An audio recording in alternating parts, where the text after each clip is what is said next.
Recording? They're recording? Mm. Hey! Hello everybody, welcome to the Fragments. This is the D&D campaign that I'm playing with my friends. These are my friends. We have Lou playing. Hello. What are you playing? I'm playing Ariel, sorry. We have Hello. Phoebe playing. Killian. And we have me as Dungeon Master and playing Charles Irwin, Charlie Boy. So we had a one-shot kind of campaign, a little adventure off into a Christmas land last time, if you remember. And you gained some magical items at the end of it from a strange, gaily dressed man. Yeah. This Did I write those down? I must have written them down. Oh no, I didn't because I was at your house. Mm-hmm. You gained I'll just give you what they were. Well, you opened the box and looked inside and tried to eat what appeared to be a cookie. And it hit you, and you actually took some damage from it, if you remember. Took some damage from the cookie. And you got a snow globe. Was it a gingerbread man? Mm-hmm. Yeah, Wasn't it a gingerbread man? it Mhm. was. It was some gingerbread men. But you believe them to be magical because normally gingerbread men don't get up and bite Don't hit you. back. Yeah. One. And Charles got something as well, but I've forgotten what Charlie got. To be Candy honest. cane. Weapon. Candy cane. Oh yeah, a sharpened candy cane, didn't he? Yeah. So, Mm-hmm. Oh, so you get a spike and I get a feisty gingerbread man. well, if you'd like, what you can do, because you were transported by a metamorphic snowflake back to your where you were sitting in the cave. Mm-hmm.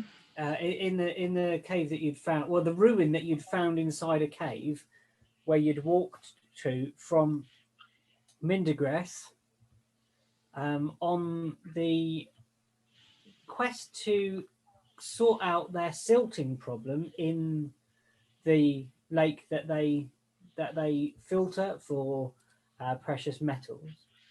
You went there with the blessing of the mayor of the town. Mhm. You went there also with the blessing of the Merchants Guild, though somewhat not impressed by, I believe it was Hune Blotsworth you didn't impress, wasn't it? He wasn't impressed by your thing and offered you lower money. Yeah. Do you remember? Yeah. This is all sounding kind of familiar. Yeah, I've got here that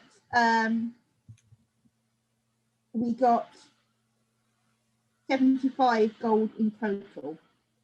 Yeah. To us. And who didn't you impress? Do you remember?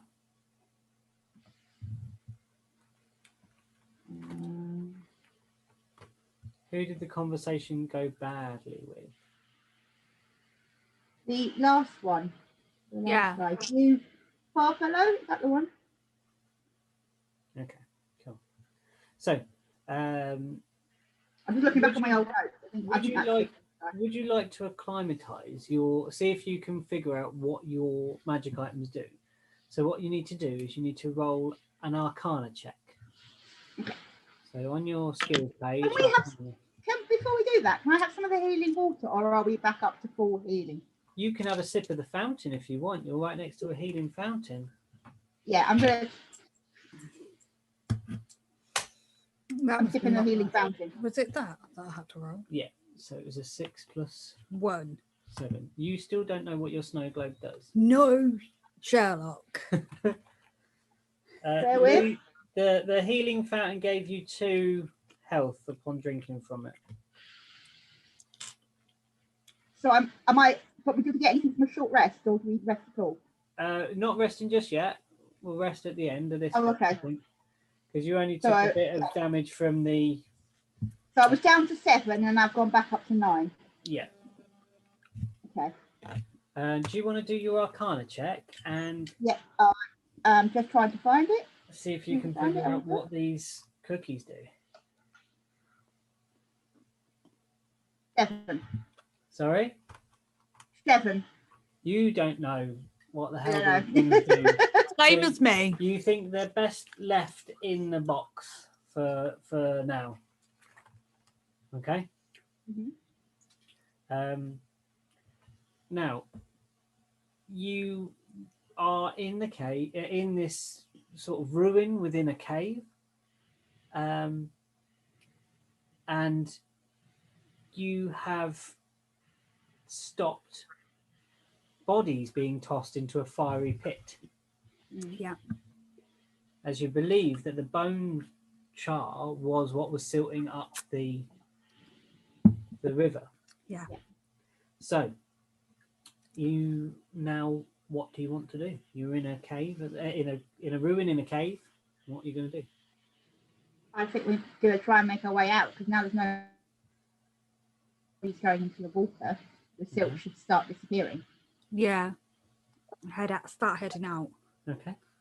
So we're just going to go the same way as we came in. Yeah. Yeah. Okay. So that route, as you know. Sorry, go again. Did we have a spider issue? There is a spider issue. Did we have a spider issue? Didn't we leave a spider?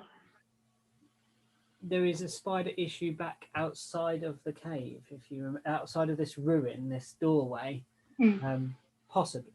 But so you make your way along the route that you took into the central sort of chamber where you found a cave gnome loading bodies unceremoniously into a pit, and he cried for the master as he chucked himself into the pit before he died. Yeah. And as you make your way to the front of the cave, you are now greeted with this cavern that you entered through. Mhm. The spiders have not proceeded inside this cavern, and so you're still now again faced with what you know above you is a tapestry of cobwebs, and you can see the light of the entrance, the crack that you came in through that was across a river, and you need to get to that crack.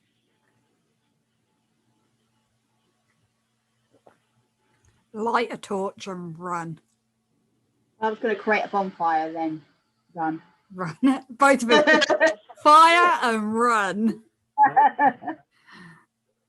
Cool. So you're going to create a bonfire? Yeah. And where are you putting this? Are you putting it? I am. So I look up and see there's cobwebs sort of about 3 foot above my head. Yeah. So I'm creating a bonfire in the air, as like a big ball of flame above my head, about 3 foot above, just to like almost like a touchlight. And I create that bonfire to hopefully extend like a wick all the way up into the actual cobweb, going all the way up into the cavern. Oh, so you're going to try and ignite the cobwebs? Yeah. Okay. So you create the bonfire, but it is a bonfire of sticks and stone. So when you create it, it goes up into the air and the webs start to light. Mm-hmm. And as it explodes into life in the air, those twigs and sticks now tumble down to the ground around you and are still now burning. But there is the webs have lit up above you, and you hear the of spiders moving away from the light as they are shocked right now. But they won't be scared for long. So we run. Yeah, okay, we run. athletics checks for everybody. Keep your finger on the screen. 14. I know, I just forget. Hold on. 14. 14. You're halfway across. And what was it? Athletics. So what's your speed, Lou? Can you tell me what your speed is? Oh, how do I? Oh, speed is 30 30 foot feet. speed. Yeah, okay. 12. Yeah. 12. You're both across to the middle of the room. This is where the webs are thicker, so I need you to do it again. Okay. Whoa. I've lost it now. I've left it. There we go. 9. You are caught in a web. 16. Well, I'm not playing. 16. You are across the room, unless you notice Killian, who's now got his foot stuck in a web.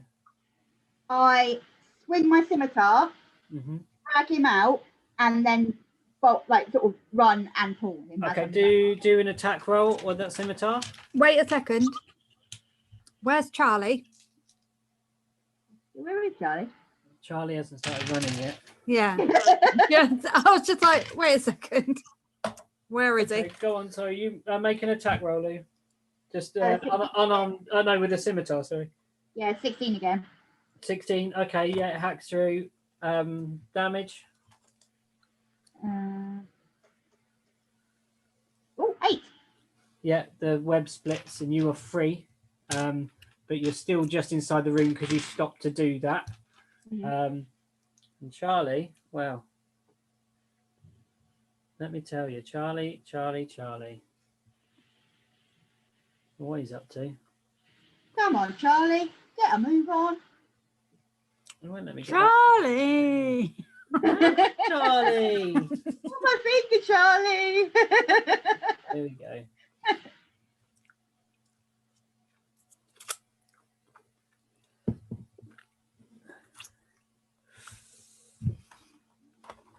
Right.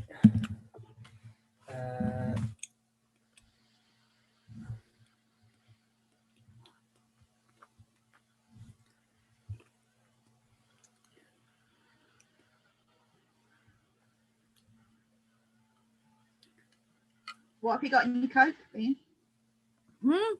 What have you got with your Coke? It's not Coke today. It's a Kraken and lemonade. So what I do is I'm going to cast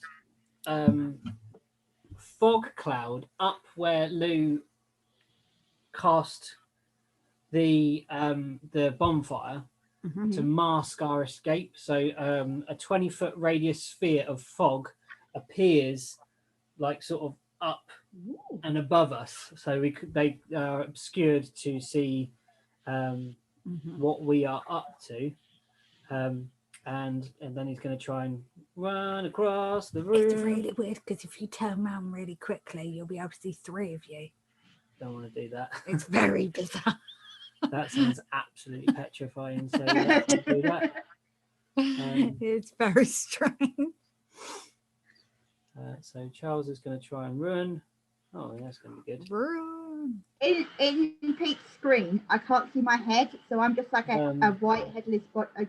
Charles is stuck in a web, even on the first run. So he's going to try and make an attack roll against the web that he's stuck in.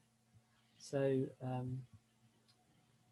you guys, do you want to roll and try and get out and see if you can get out? So one more acrobatics, please.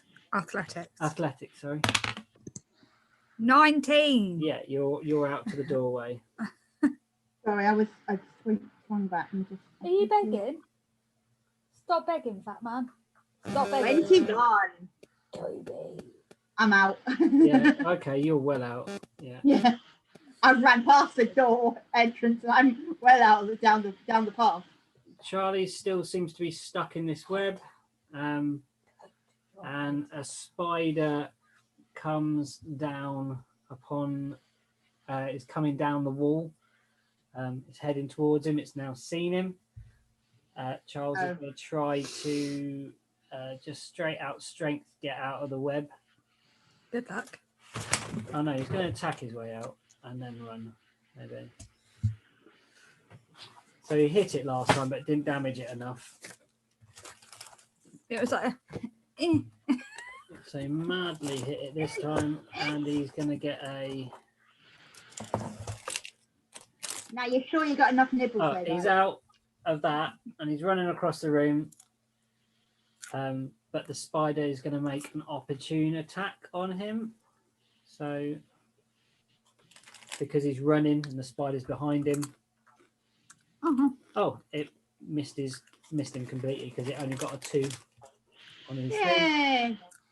It slashed at him with an outreach thing. The fog and the flames are now all over the floor, must have distracted it. Its webs are still burning above it.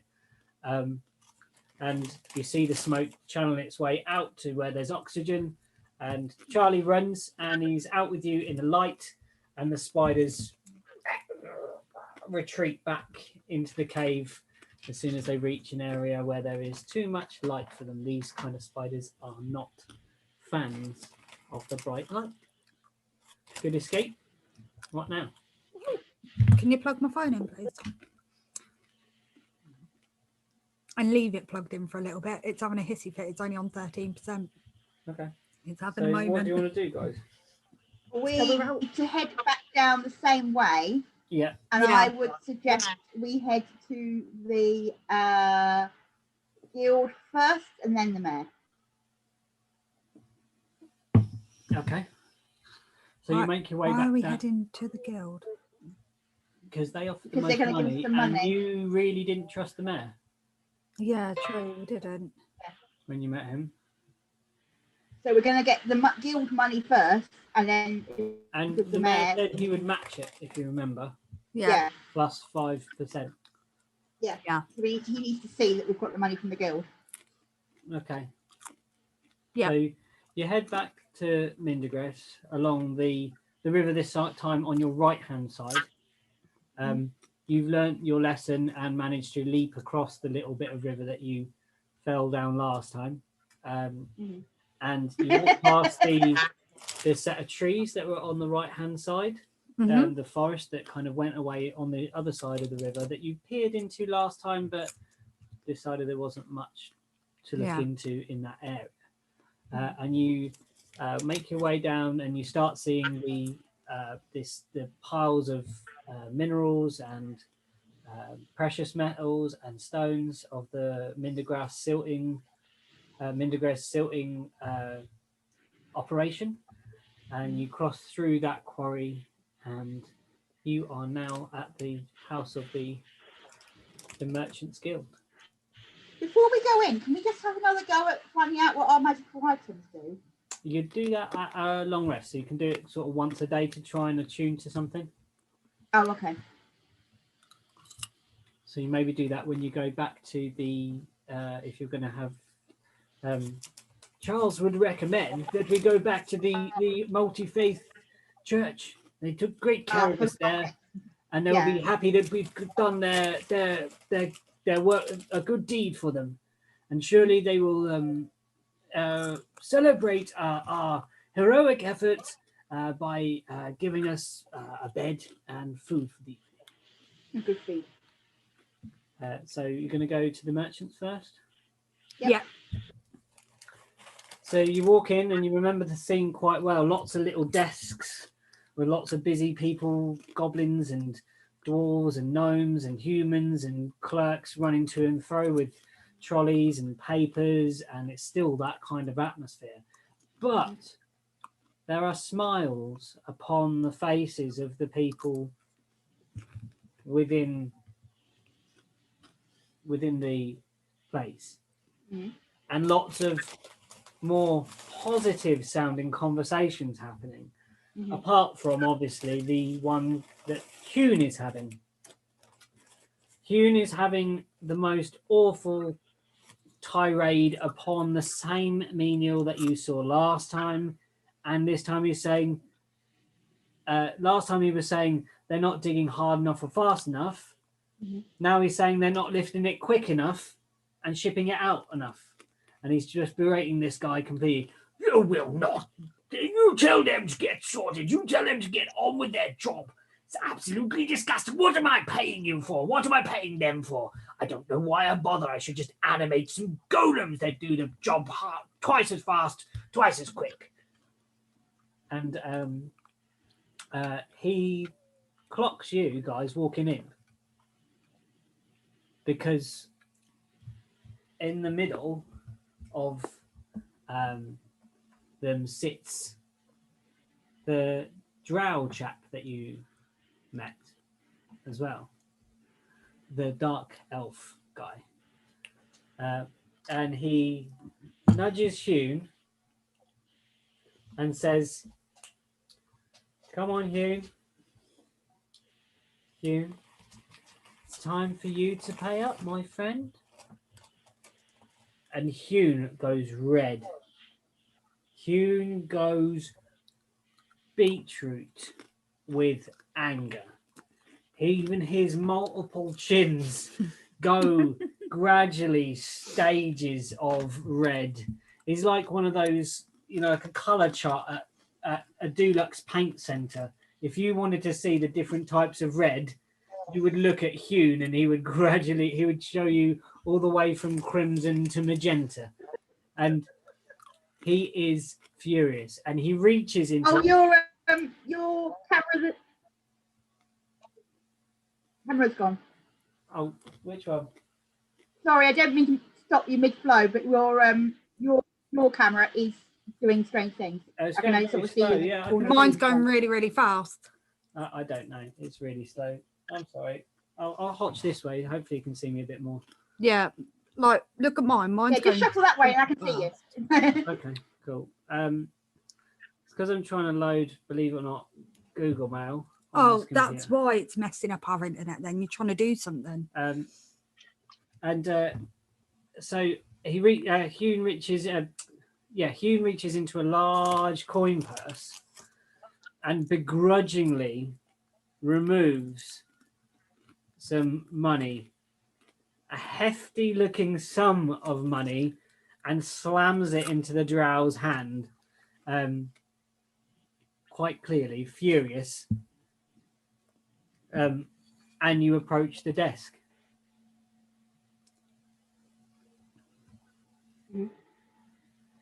What do you say? Are we gonna? So Hugh's given the money to the drow, so I'm assuming that we're just gonna come to the drow, yeah?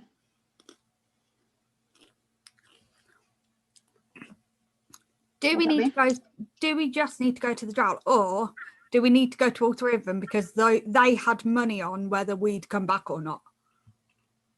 You think they had a bet? Yeah. Okay. So who are we going to go to first? We're going to go to Hugh first. Yeah. Right. Get the worst over and done with. Good afternoon, Hugh. I am from the place and from the exchange you had with your colleague there. I believe you weren't expecting us back. Expecting you back? I thought you would be gobbling food by now. Blast it! How did he always seem to know? Always gets the better of me. Ah, well, I'm playing the long game, not these short, piffling exchanges that these drow go in for. I'm investing. I believe we had a deal. You did? Very well. Here is your payment from me. And the guild thanks you for your service. Thank you very much. We are most grateful. He swallows what you assume would be some vomit that he was trying to hold back while saying the word thank you, as it seems like something he rarely does. And then what do you do? We take the money from him, put it in our pockets. And then, what was the next one called? What was the next? There's Zaruin Zarvavalo, and he's the drow. There was a female one. What was the female one called? Riara Lucin. How? We go to her next. Her next. Okay. Riara looks at you, and if you remember, she was sort of animalist, animal type parts to her, and she folds her long fingers and they are really long and pointed, the talons on the end. Mhm. And she just looks at you and raises an eyebrow. Do it. I love it when you do it. It's funny. Good evening, madam. Good afternoon, madam. Good afternoon. I understand that you, as well as your companions here, had a deal with ourselves about regarding our quest to the mountain, and I was wondering whether you could offer us the payment you offered for our quest, please. She cocks her head and looks at you. I am surprised to see you back, but I had some confidence in you.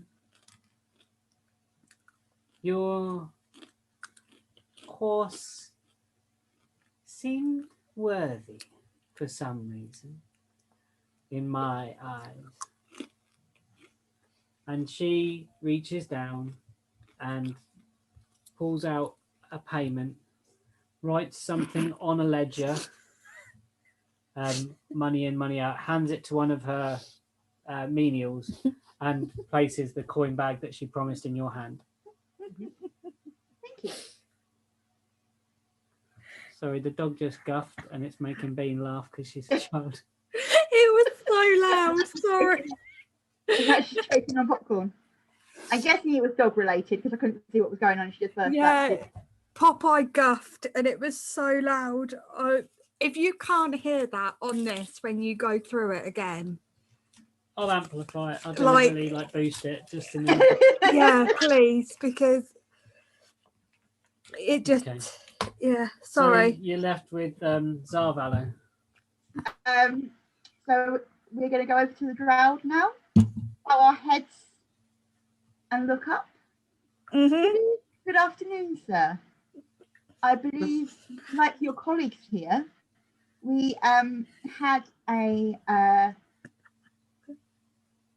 what's the phrase? We have a agreement that if our quest was successful, that you would pay us. Oh, I've lost. I'm doing this on my own. Then, bye bye. I think We- she had we to would evacuate offer through payment. dog smell. Sorry. Oh. Please put your jumper over your nose. You'll be fine. I I'll find a mask. So he looks at you and he's smiling. And this is a weird expression to see on a drow. Because it's never really like a smile. It's more of a sneer. But this isn't sarcasm. It's almost slightly father figure like. Smiling on like its kid winning at the sports day or something. Oh yeah. The sort of Proud moment. the sort of proud, but also proud because you were the suspected underdog in this Yeah. in this case. And he says to you, "Yes, you have returned, and the waters seem far clearer already. And it's only been a day or so. Well, a day and a night since you went and have returned. Tell me, what did you find?"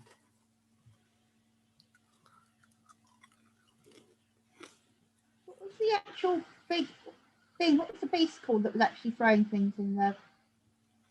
You believe he was a mountain gnome. Yeah. I Mountain was gnome. going to say it was a gnome or something of some Yeah. sort. It was a gnome, a stone-skinned gnome.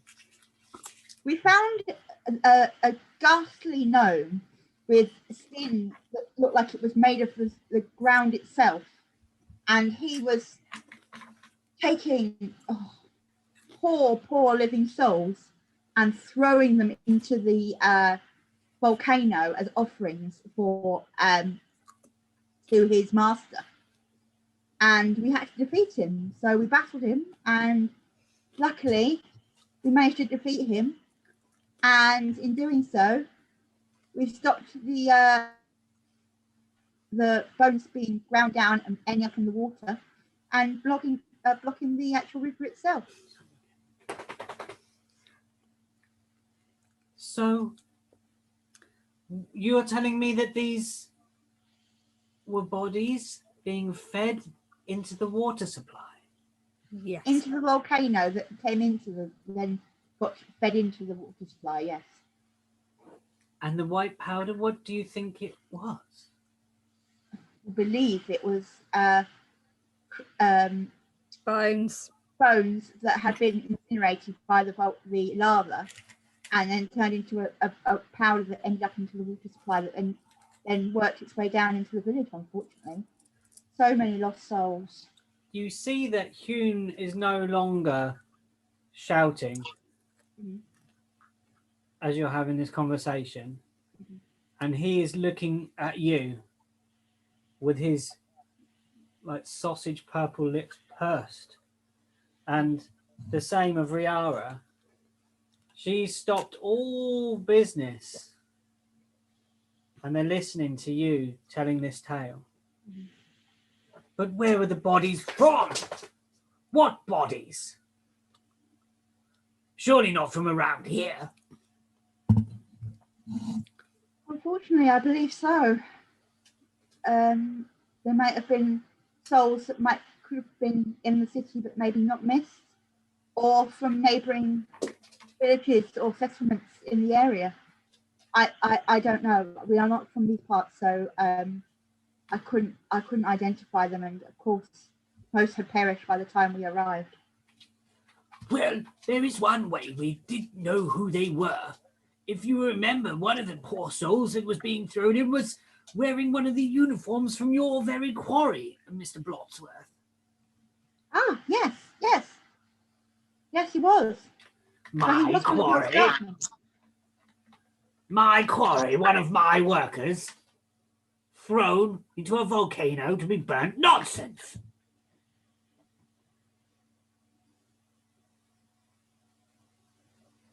Well, we recognise. Riara unclasps her hands and kind of triangles them. Who or why would somebody be doing such a thing?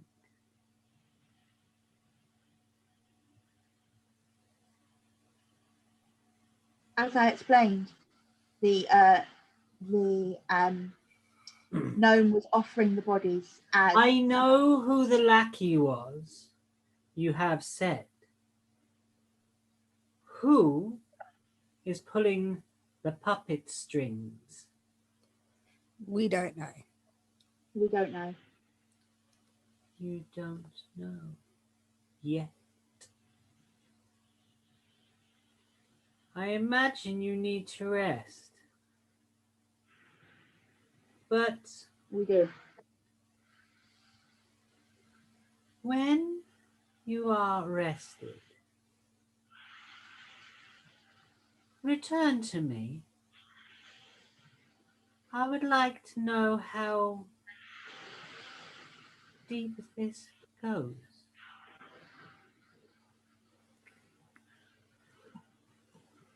And the room then sort of gradually, the noise comes back into the room and the people start shuffling papers, and Hune turns away and starts gobbling off at somebody again. And Zeuin hands you your payment and bids you on your way and says, thank you. Any information that might come to light regarding this would be heftily rewarded. We can't have people go missing. The money's not important. It's what the money buys that is important.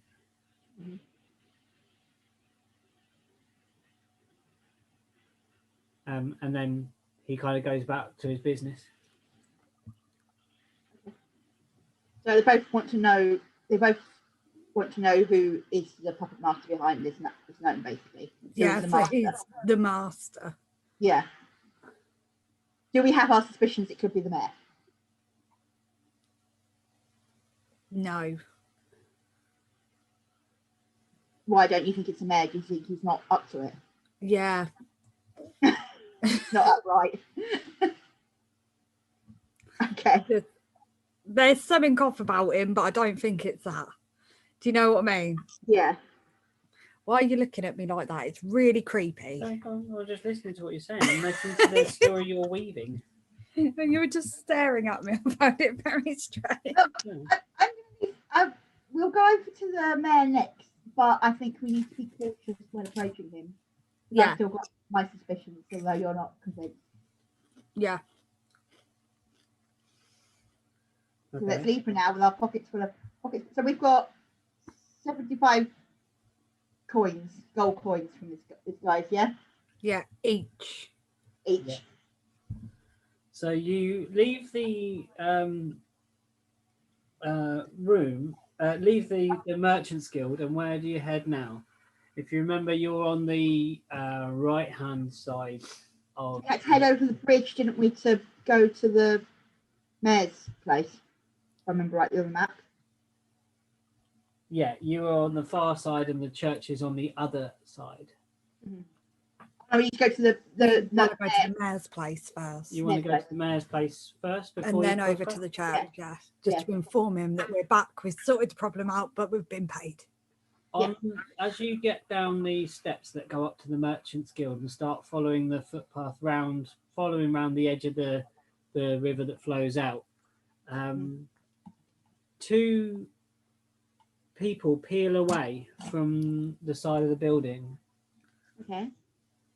And are trying not to be seen, but there's very little cover here. And you know that they are following you.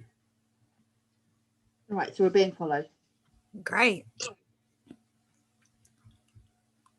So, Gillian, why don't you turn around and confront them? Yeah. I'll go all Dragonborn on him. So, what are you going to do? So turn around and say what?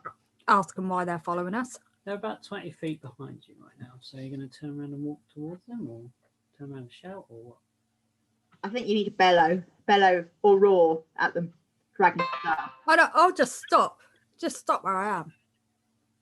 And turn, or... And just slowly turn. Make it really melodramatic. Hello. They keep on walking towards you. Stride towards them, like not just walk, I mean like tail swishing, horns at the ready, going towards them. Charlie's kind of like and Charlie kind of follows alongside like Yeah. like and you come face to face with these two, Right. and you're like more to nose with these two. I was gonna say, my face is like out here, so they're like that far away from you're me. like more to humans, and Charlie's like beak to human. Charlie's like, oh. Even And you say nuts, you've inspired him. He's feeling like really I'm about 2 meters behind you, just watching what's going on. Yeah. Overlooking, but not. You kind of didn't realise what was going on until we'd already like got in their faces. I was jumping off, and I'm like, okay. boys. What's he doing? Okay, so what do you do? Just ask them very quietly, very calmly, why they're following us, but still in quite like a threatening. You know, when some people, like my nan is a prime example, just completely off topic, but you know when they say things really quietly, it's a lot more threatening than then if they shouted it. Yeah, that's the kind of thing I'm going for. Yeah, like I'm channeling my role play it, Dean. Role play it. Okay. Right now. Role play it to Pete. Go on. What are you going to say it to me? How you would say it? How he's saying it? Oh, I don't know. Go on. Do it. You can can do it. Say it in your nan's accent if it helps. No, because no one can understand me if I talk in my nan's accent. It's just, I don't know. Say the actual words. Just say them.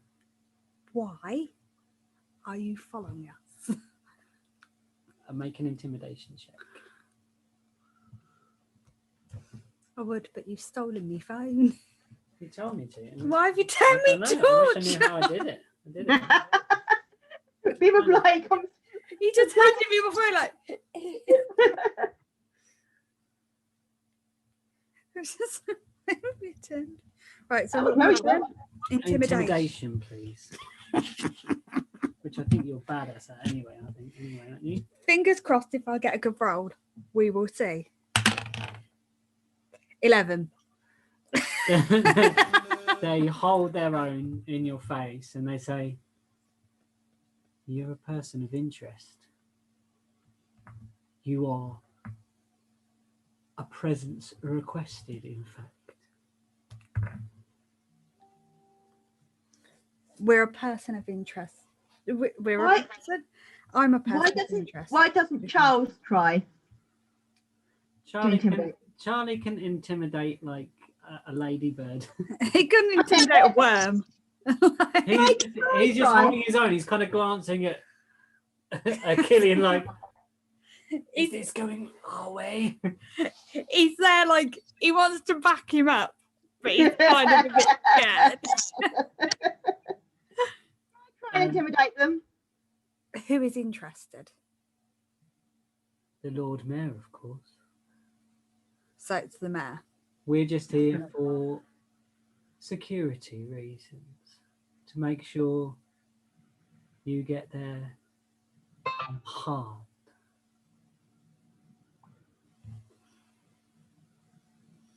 You get there, what? I didn't hear that bit. Unharmed. The mayor's unharmed. He's just round the corner. Yeah. So I'm going to... Unharmed by you or someone else? Oh.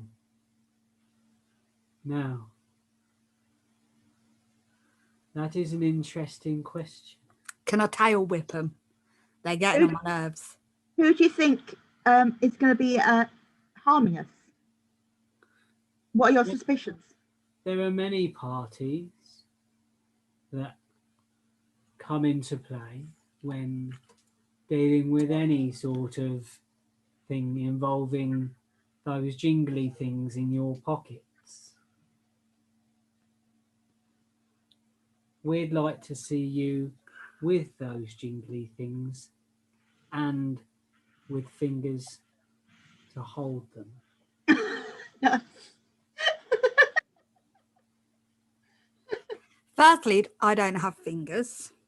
I have talons. And secondly, I can't swear, can I? My apologies. My racial knowledge inadequacy is unintended. Mm-hmm. Your talons, I think they are called in by your kind, and as well as you, my fine birdie friend there. Fine feathered friend. Now, if you'd like to accompany us, or we could accompany you, whichever way you see fit, we'll go over to the mayor's office now. I think we follow them, but we are on our guard. Keep our distance and we're on our guard. Like, yeah. I think we have our hands ready on our weapons. My daggers are already in my hands, mate. Yeah. You walk with them, and it's only, as you know, the distance between the two buildings is not far. Mm-hmm. And it's quite an open area of town. There's not the kind of rat run that there is the other side of town with all the little lanes and houses. Mm-hmm. Oh my God. And you cross the edge of the quarrying area, the silting area, and you suddenly hear, and an arrow flies into the back of one of the thugs in his shoulder, and he spins round and pulls out a crossbow and starts firing up at the roof that's across the kind of circle courtyard away from him. About up towards the forest. No, you're not outside of town. You're still this side of the quarry. There is a hold on, let me screen share it. Let's see again. Yeah. Both me and Lou are like trying to remember from 2 weeks ago this map. And it's like Christmas has happened since then. I forgot what day it was today, let alone what map we're on. Oh, we're there with the near the second building, aren't we? On the right hand side. Oh, so where the circle is there with the green, Yeah, is so that the courtyard? You've walked across that space where that road comes up, and you're heading towards the L-shaped building. But from the long building that's made of 3 sections, that's where you believe the arrow is coming from. So it's Right. sort of 40, 50 feet away. Do we know? It's Do we know what long building is? distance. Sorry, say again. Do we know what that building is? You don't. Okay. You did not investigate that when you came. Run. In fact, that's what the guy bellows at you. Run! Run quick! And the other one pulls out. He grabs his hand and holds what starts glowing, and flames shoot from his hands in the same direction towards that thing, and they start charging. The one with the arrow in his shoulder, firing and reloading his crossbow, and the other one wielding this flame blasting out of his hands, heading towards the... Yeah, I just think like we've just had to deal with a lot. We don't know if these guys that are telling us to run are friends or not. So I think if they want to go get themselves killed, they can go get themselves killed. They can slow him down, and we can just run towards the mayor's office. Yeah. Right. Yeah. Okay. So the 3 of us run towards the mayor's office.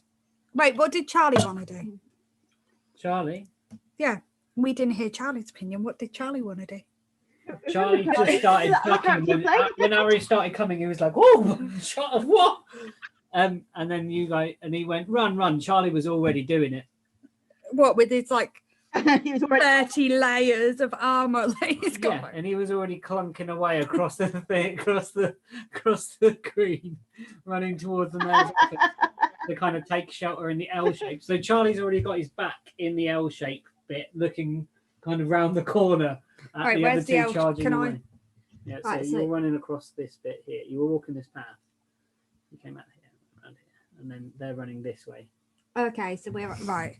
It was so tiny on this screen. I Sorry. forgot that I could see it over there as well Yeah. because I'm an idiot. Sorry, just checking where we are on. Right, so we're there. You're running, and you see Charlie ducking behind this wall, and you're heading towards him, and arrows are raining towards you as well. I think we scramble like almost on our hands and knees through the door of the mayor's office, Okay, so you blasted through trying the to sort of door. keep ducking. Oh, I think we just like we go through it like a bomb has just gone off. Like we burst into that room, like really over the top, like like from the film Backdraft, you leap through just the like door. So you leap through, and as you jump through, you see that the room is much the offices are much the same. There's still the secretary at the desk, sitting there at the desk, like just typing away, like nothing has happened. And she looks up, like you haven't entered how you entered, and just says, "Take a seat." And she gets up and walks to the door. And then we sort of And she gently closes the door that you've just kicked open, like, and kind of very, very precisely, and sighs. She looks down, she opens the door a little bit and kicks out some mud that you've drawn in with you, shuts the door again, and then presses a little latch, a button on the side of the door, that you didn't notice before. It was like kind of inlaid with the wood. You wouldn't have really noticed it. Almost looked like a knot. And a huge kind of portcullis metal door drops down, and the windows seal also. Told you I didn't trust him. Told you there was something off. And I told you that I said we should I thought he was the master, and you're like, not sure. No, I think he's something else. He's not the master. I don't think he's got enough brain power. She takes her place behind the desk and begins to paint her nails. Like it's the most normal thing in the world. Yeah. I think we tried the button to try and open it again.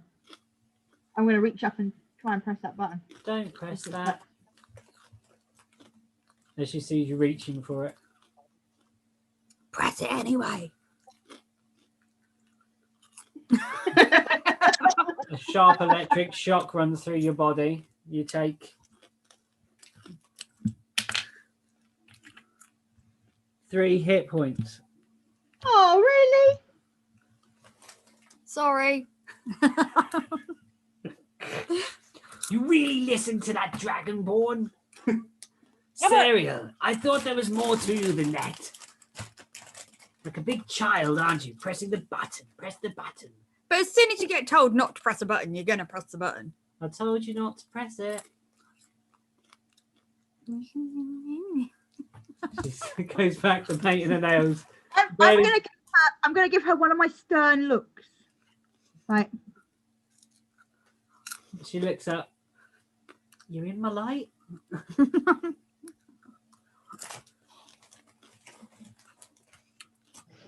I'm gonna rub my poor electrocuted arm.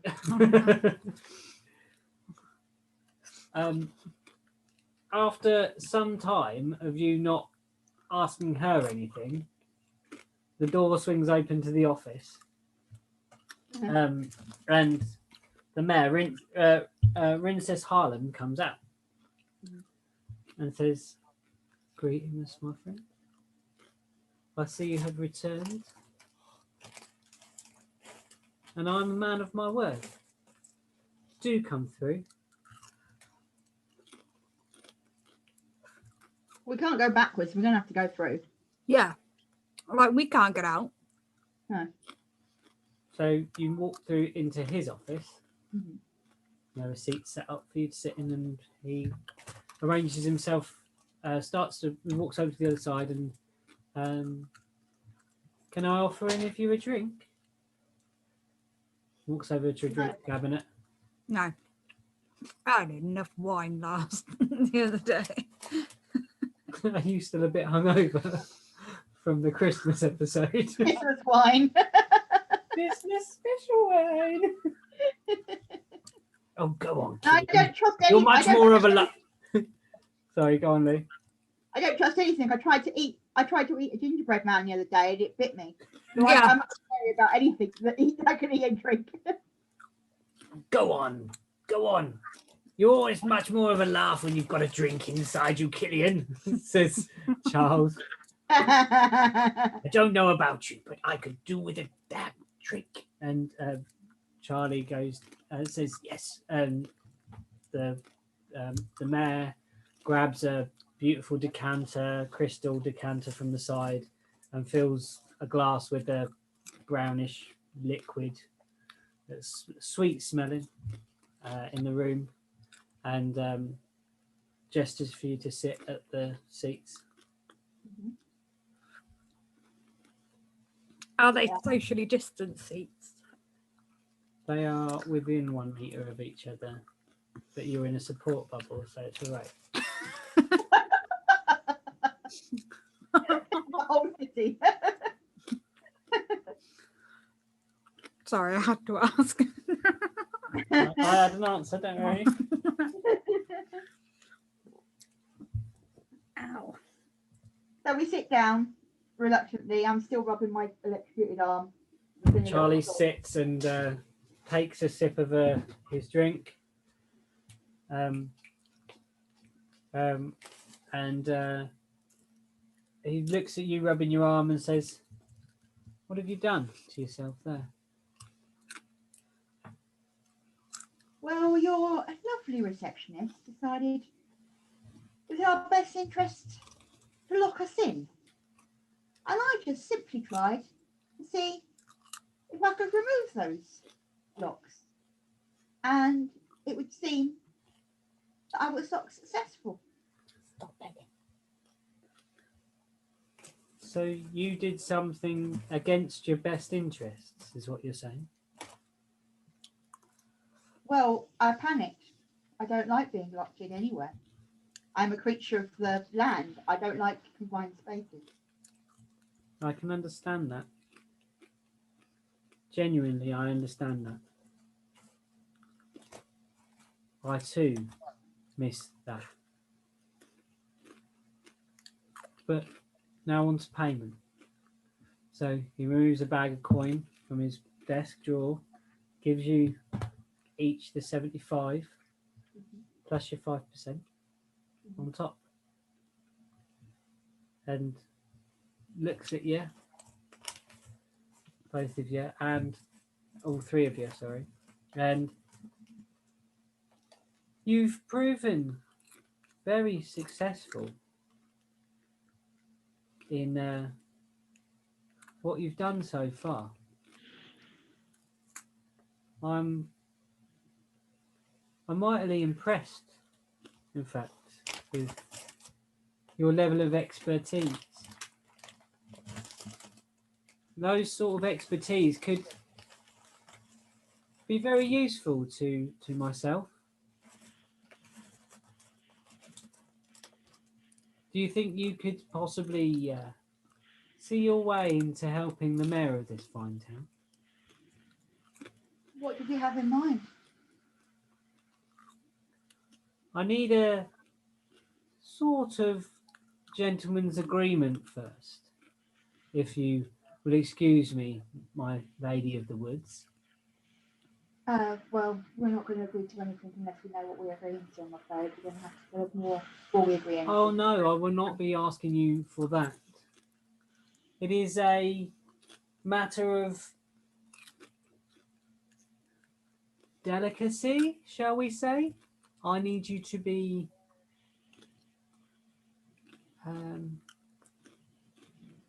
gentle at first in the approach, and I need to have your word, as I've kept mine on this deal. I need you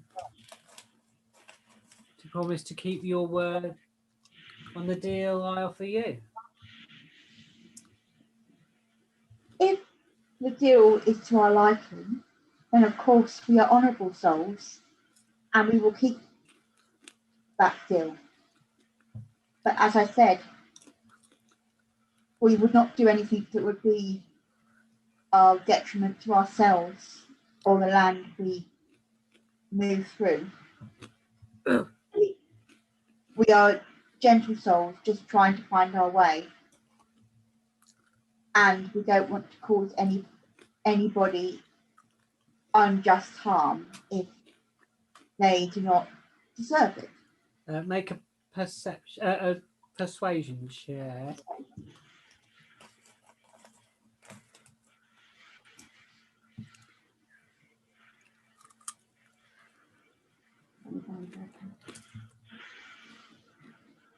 Oh, it's stuck. Hang on.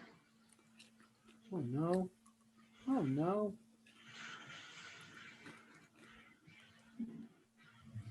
Crazy. 5. 5. He is not convinced by your message, but he continues. The matter is relating to the reasons I gave you before for offering you a significant increase on your offered reward from the Merchants Guild. They strive for power, and they strive to rule this town and probably more. But I don't know how much. I've had my spies and intelligences go there, and this is why I need your trust to not tell each of them that I have sent them on your way. I need some tact from you to go in. Do you think you can offer me tact and information? And I can offer you significant reward. I don't think Gillian's too impressed, are you? I think we've got enough gold coins to be going. And what would be of interest to you? What could I offer? Because I believe you are the people for the job that I require doing. I don't trust him as far as I can throw him, and I could throw him pretty far, but I don't trust him.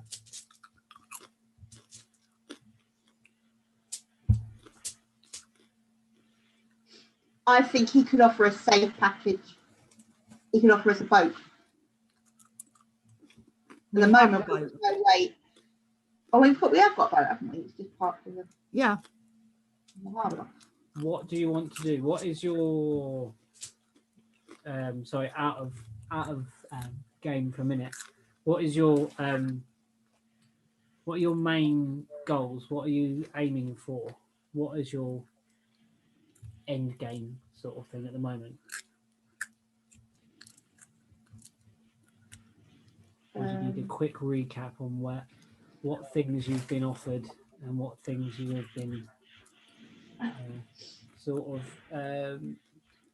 provided, like opportunities? Would you like a little recap on your opportunities that you've been? Yeah, please, because I Yeah, can't. please. I'm going back to my list. I've got. I'd like to go to the forecast letter from the King of the South Continent. Yeah, to Frohast, yeah. Frohast. So I would like to head towards the Southern Continent. Yeah. We've been offered the dragon will help us find out the truth on the journey back to Mindegres. So I think once we've been to the Southern Continent, we need to head on back to Mindegres. Toby, yeah, he was outside Mindegres and he wanted you to do something for him, didn't he? Yeah, find out the truth. Find out truth on journey back after. Yeah, he was concerned about Rechar, the island, the Reformist church on the island, and he said he could show you a way in.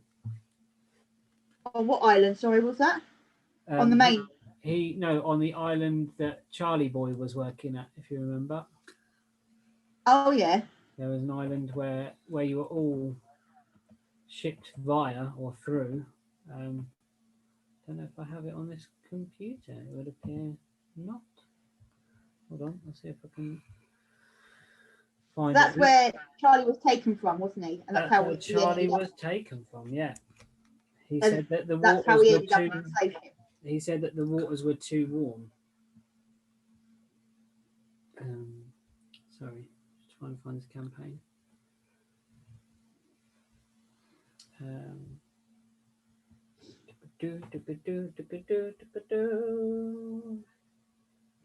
Is Mindegres where we are now? Yeah, it's the Mindegres is the town you're in now. Yeah. Right. So, yeah, the island of Hector, which is where Charlie's from. Payment for Saria, which exists in Frohast, at the capital, which was sent by a king, but you knew he was dead.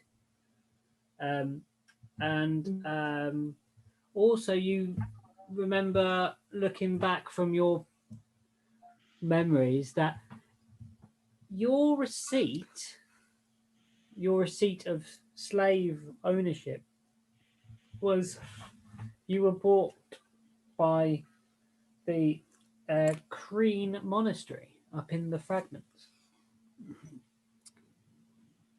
Kreen Monastery. So there's also that tale to maybe explore.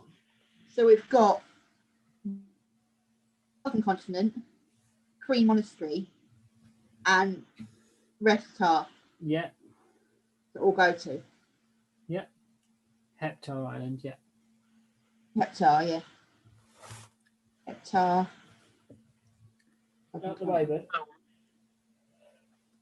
Okay. you've also just been given the offer of a job by the shifter merchant.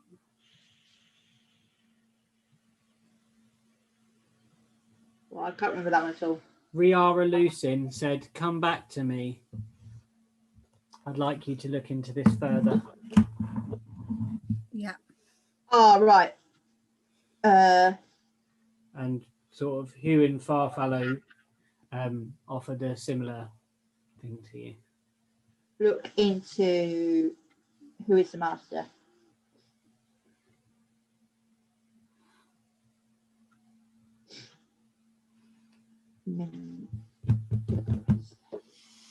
Okay, back into the game. Okay. Boom.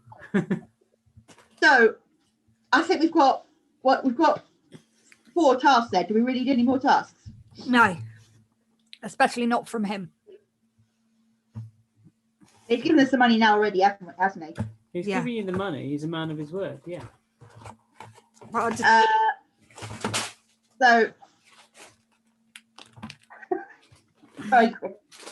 is that popcorn? yeah. She just nearly threw the popcorn absolutely everywhere. I nearly threw the popcorn at the dog that's begging for the popcorn. Oh no, that could go really He's wrong. drooling so much right now as well. He's like, popcorn. So yeah. So I would say no. Are you with the same idea, Beanie? Mm-hmm. Yeah. I'm sorry, sir. Our quests are many, and I feel we've not got enough time to take on any more. Our quest Tasks, many and I'm our ship's given a few. Because he says, I'm disappointed to hear that. I truly am. I hope you find your way to the wilds, my elven chum, and I bid you good luck on your future endeavours. I suggest you hold on here for just a little while. I believe there was some disturbance on the way here. Yes, there was. The boys should have that dealt with in no time, but let's just sit tight. If you go and see my secretary, I think she might even have a call pack first aid box out the front there for your arm. We can deal with it when we get back to the church. Okay. Is she gonna let us out once we get to the reception? She'll let you out when what's out there has stopped happening. Okay. Well, let's just have a short rest and wait for them to calm down out there, and just take stock of where we're at. Okay. So Charlie has a drink Uh-huh. and says, Whoa. That's jolly good stuff. yeah. We are a rich town, which does mean I'm a rich mayor, which means I can afford richer things. But So not impressed. the general populace here are also very well fed, well kept. It's the merchants that push them too far, too hard, too long. I'm here to stop that from happening. Then why is it still happening? They have their ways and they have their crooks. Did you happen to notice some arrows flying at you as you came in here? We also noticed some arrows flying from the guys that were with us. They weren't shooting at you, were they? No, but neither were the others. They were aiming at your party, I believe. They were aiming at your guys, hence why one of them got shot. It is quite a distance, I believe, from the building where they would be, from you walking from the office to here. So even with the best of aims, it can go awry. But the What's crooks, that building? Do you know what that building is? it is a warehouse of sorts. Storing what exactly? The rarer, more precious things that wash down. It is a merchant building. I think we need to go and investigate it. I don't think we go to the place where the things we're shooting at is from. But we don't. You were shooting at us from that building. We don't want to go over there and say hello. Oh, We're shooting at the door. But if we're okay, I'll talk to you about it You're when just we're seeing not in the room gemstones. again. Yeah, that's all that's happening. You're just seeing gemstones and you can't see clearly. They were shooting arrows of fire at us. We don't go there. So you hang around a little while, trying to make the mayor's trying to make small talk, but Killian's general Not a fan. icy demeanour or acid demeanour Acid demeanour. is putting him off. Oh no, it is ice with him. It's Oh, it is acid with her. icy demeanour. I was the right person. Yeah. And eventually, you hear from the other room some voices, and you walk out of the room. The doors are wide open, and you see the two people that you were with earlier, looking certainly worse for wear, and one of them clutching his shoulder, and blood pouring through. Has he still got the arrows sticking out of it? He's removed the arm. Ah, really wanted to have like a really cool image of him like holding it like this with the arrow. It can be still in there. It's still in there. The arrow's still in there. Yeah. I'm going to be nice and I'm going to put my healing hands on him and heal him. Wait, can you wait a minute? As I walk past him, I flick the arrow. No one doesn't appreciate no help around here, do they? I appreciate Too you. high and mighty, this dragonborn fella here he is. Above I'm his putting my healing station. hands on you there. I appreciate your help. You did keep those, whoever that was firing at us at bay. Here, come here a little bit. I will heal it for you. Okay. I place my healing hand just below the wound on his shoulder. It And I heal it. starts healing up and the pain resides somewhat. You need to make sure you cast it on your thing so you fill up your spell. Yeah, I'm casting it now. And he says, "Thank you, Lady of the Forest." It's a cantrip, so I can. Oh, okay, sorry, I didn't know. Yeah, that's fine. Cantrip, boom, it's on. Another thing I've just thrown on the floor. So he says, "Thank you, Lady of the Forest. It is much appreciated.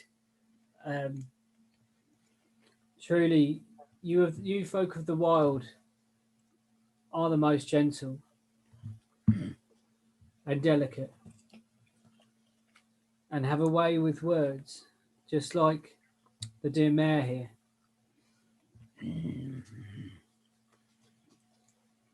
And they kind of nod and bid you outside, and the mayor walks with you as you leave. Can I, before we part company, can I ask them, you don't happen to know who it was that was shooting at us, do you? Well, we don't know exactly, but they ran after some amount of beating, and they were aflame as they ran. Assassins, they looked like, black cloaks and all. Black coats assassins. Now, we've been around here for a long, long time. Ain't no one who really wants to assassinate us. They'd want to assassinate the mayor. But new folk with new money. Right. So they found out we had money, and they were basically after our cash. Well, I suggest we get somewhere safe and quickly about it. Yes. Okay. My dear fellows. Mhm. Now, this may be stepping over the line. I may be speaking for the other folk here. If you would like, I'm sure we could offer you sanctuary and healing and a bed for the night that's very, very comfortable at the church across the river. We have great friends there, and we'd love that you helped us. And as a token of good faith, we'd like to welcome you with us, to come with us, accompany us across the river to the church. Okay, so they're like our bodyguards. Yes, I think that's a good idea. Are we offering them any sort of payment for that?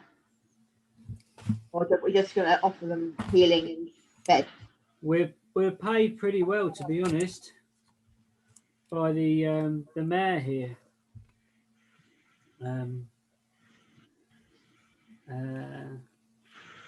Well, maybe you won't just find healing in for yourselves in body, but you may find it in spirit and mind, my friends. You look most troubled.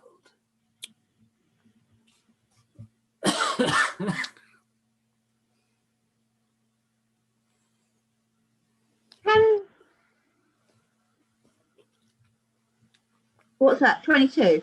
A persuasion check. And that's Oh, you did it. natural 20 from Charlie. Like, So he's persuaded them.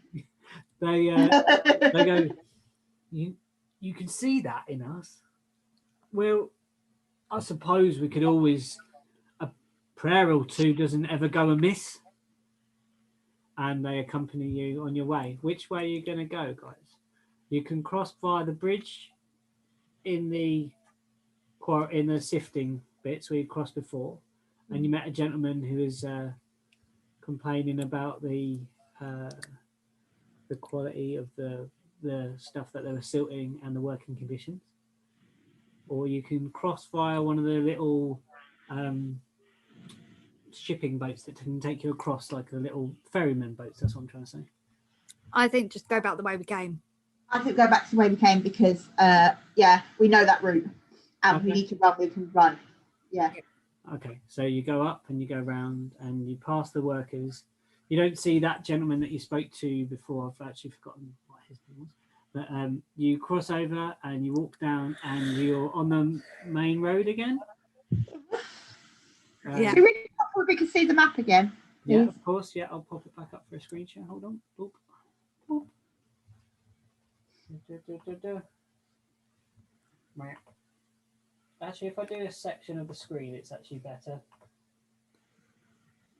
Because then I can show you with the mouse. There you are. Okay. Right. You're probably best to look on there, though. Ah, I can see it. So you left I was just looking at the TV. I was like, wait, where is it? Move it over here. You can see it big. Yeah. And now your music and library is on screen share. Oh, is it? Yeah. I don't know why. There's no music playing. No, it's just saying music and library. For some reason, it's not that's on. because I'm going to move the screen over. Hold on. Okay. I have to move the section. But click on the window we want to look at. No, I'm There you doing it as a section, a screen, rather than an exact window. There you are. So, you are at the mayor's office, which is here. And you've left and you've gone up and you're over the bridge. And the way out of the siftings is to here. Now, when you reach this part, you can follow the main road down.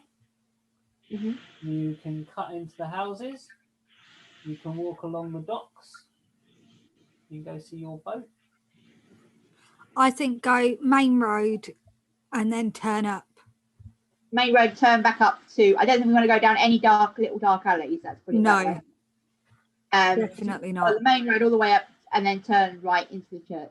Yeah. Okay. Sorry, I'll make a perception check.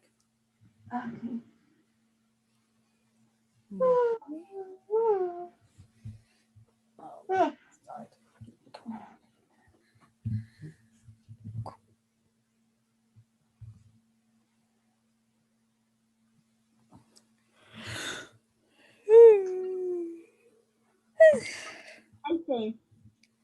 You hear a cart travelling faster than normal coming up the road towards you. I think we move out the bloody way. Yeah. Okay. Where are we near one of those little side roads at this point? You're walking down the main street about here, and you're just coming up to the beginning of the buildings. It's coming up on the they drive the way we do, so it's on the left, and you're Okay, so down. we need to. I think we need to skirt into that little side road by the double building there. Here. Yeah, just move out the way. Okay. And just wait there a moment while we just sort of just by the side of that building, so we can see whatever it was charging towards us, or we come off the actual road itself. So the cart. Okay. How are you communicating that to the rest of the guys? Okay. Because you saw it. Guys, I can hear something. Quick, let's get down this side road, and we need to move out of the way. I think there's something coming towards us. Okay, so The urgency in my voice encourages them to follow my lead. So we we move across, and we do see a speeding cart now. Me and Killian and Charlie see that cart coming towards them, and it swerves off of the road onto the rough, ready rock, and it's bouncing along the road. It's coming towards you, and you're on that corner right here at the moment.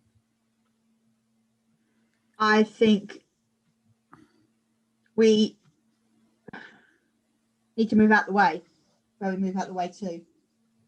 Is it a cart, like horse-drawn cart? It's 2 horses on the front, big horses, charging at full pelt with a cart behind them. I think, how tall is that building? Is there anything we can jump onto on that building? Hold on. Killian's got an idea.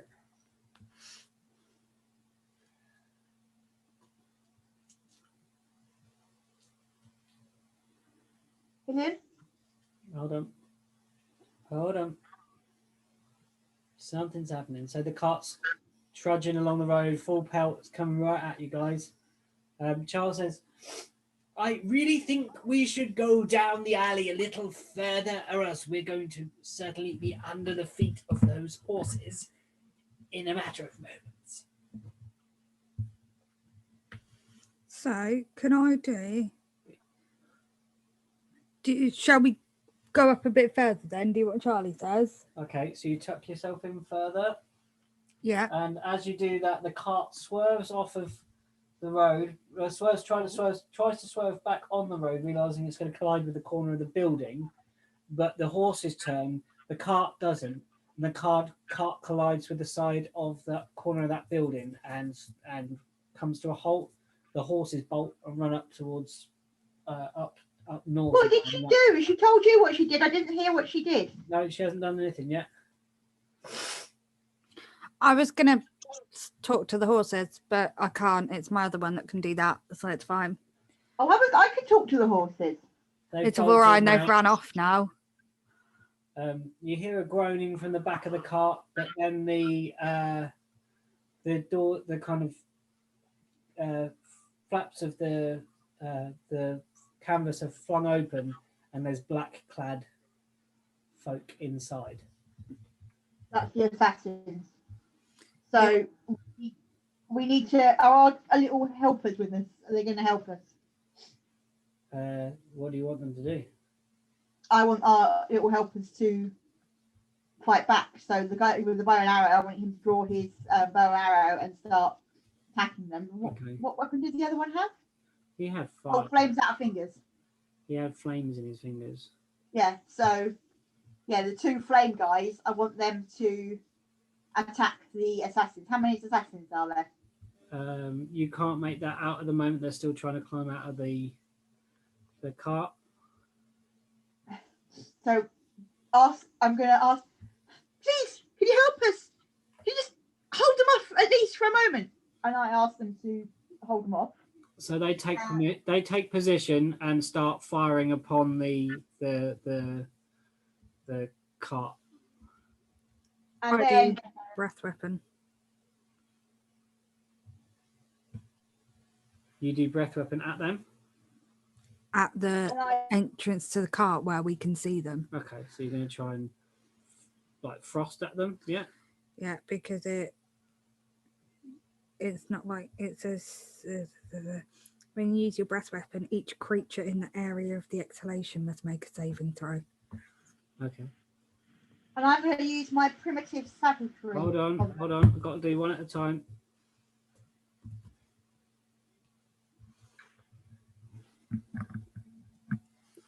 So mine's 15-foot range.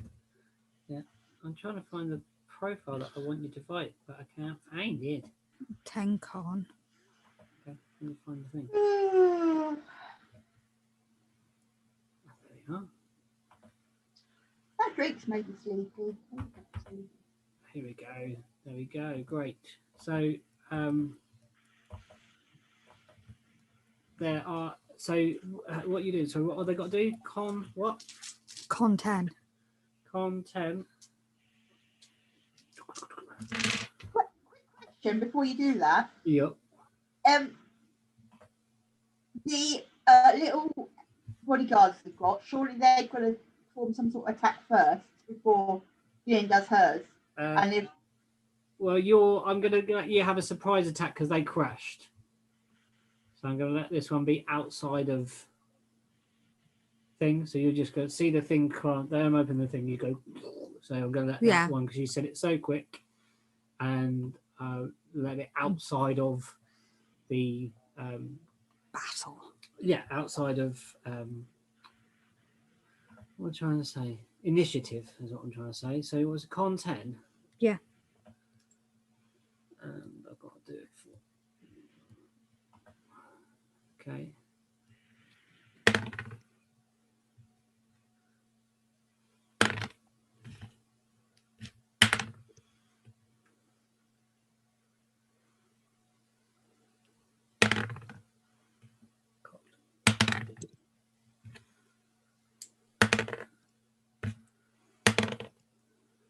Okay, what do they take?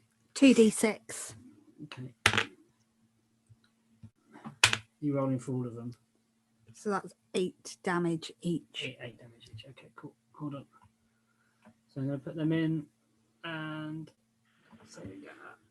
Whoa. Okay, hold on. I actually don't know what's going on right now. Sorry, Bean's just cast her breath weapon upon them outside of the thing.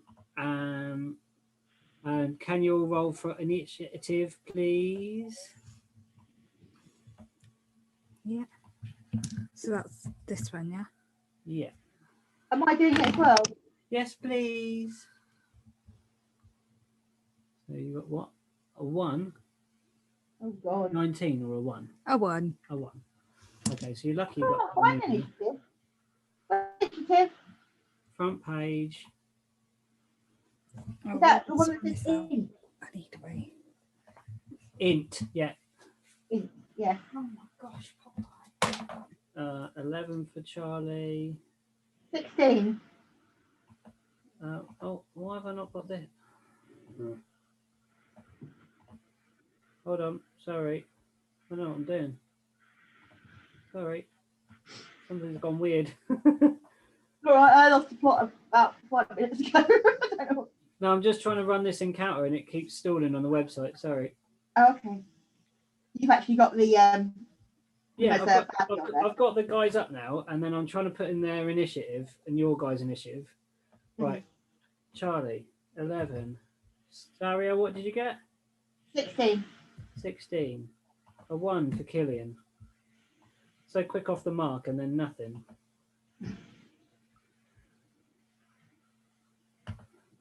She's all fight and no brains at the moment. I'm going to stop listening to her because that's how I got electrocuted. Yeah, it was like, you did it. I was like, I'm on 6 health right now. I'm like not happy. what's your max? 11. Yeah, half is not bad. Okay, right, ready to go. Right, so they're gonna. I'll wait for Killian. Shall we pause for a minute? Yeah, sure. I need to make a cup of tea anyway. Yeah, all right. Let's have a stop for a sec then, and we shall. Ooh. Ooh, what? We'll pause recording for a minute. So, you breathe at them, and an icy cold blast hits all of the bandits within the back of this cart, and the canvas freezes solid, and the edges of the cart freeze solid. You see their hands go blue, and and they're shivering, and frost is on their black for their hoods and their coverings. And because Sariel told the other guys to guard first, they kind of saw them coming. Those guys are going to attack first. So the one with the crossbow is going to fire, and he is going to get +2 to a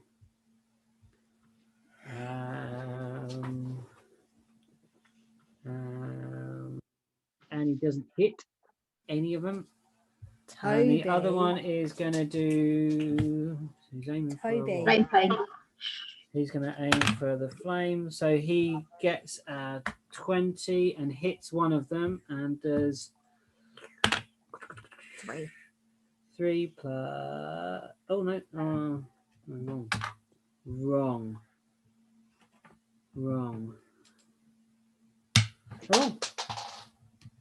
Oh, hold on. Lost a dice. 7. And fires a bolt of fire at one of them, at the same one that the other guy was aiming at. And that guy is, from being freezing cold, is now ignited in flames and falls to the floor as sort of like if you were burning a popsicle. I love that imagery. Yeah, Okay. that imagery is good. So more of them start pouring out of the cart, and they're all really covered in this frost. And it turns out that when they pile out, that there are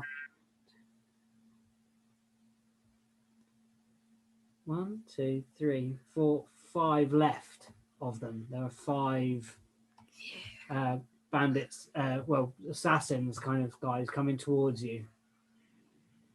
Why do we roll the initiative?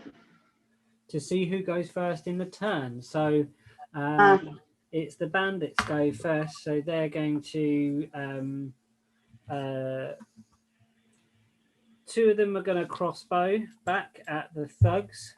No, 3 of them are going to charge at the thugs. 3 doesn't hit. 20 does hit the thug with the crossbow, and it will do double damage to the thug with the crossbow. Because he rolled So- a 20. Does he roll a 20? So he is 1d6 plus 1, 7. 12, Yeah, 12, 13. 13, 14. Yeah. He slashes at one of them, and then the other one goes, and he hits. And he does 4. So yeah, they're still standing. So that's 32. No, 12. The one with the crossbow falls. No, does he fall? No, the one with the crossbow is quite hurt. And the one with the other one is not hurt. And then the two of them pull out light crossbows and aim for you, because you're behind the guys, because you shot at them, and they're going to roll to hit you. 12, Armor class is 13. 13. Do they get any pluses on light crossbow? 3 plus to hit, I'm afraid. So That they're in. sucks. 1d8 plus 1. That's a d10, Peter. 1d8 plus 1. 5. That 5 hits you got. Yeah, 5 to Killian, and the other one is going to fire again at you. 8. No, No, it doesn't chance. hit. Misses. So that's all the bandits had their turn. Now it is. But I know I'm last in this order. Really? Yeah. How did you work that out? Well, By the fact that you rolled a 1. yeah. Surprisingly. And my initiative is +0. So So it's actually Serial's go now. So Serial, what do you want to do? You've got 5 bandits in front of you. I am going to pull out my primitive claws, Yeah. and I am going to charge towards 2 of them. Okay. Because you And- can do 2 strikes. Can you with that? Yeah, I think I can do a 2 strike. Double check. Read it. Double checking now. Okay. Hang on.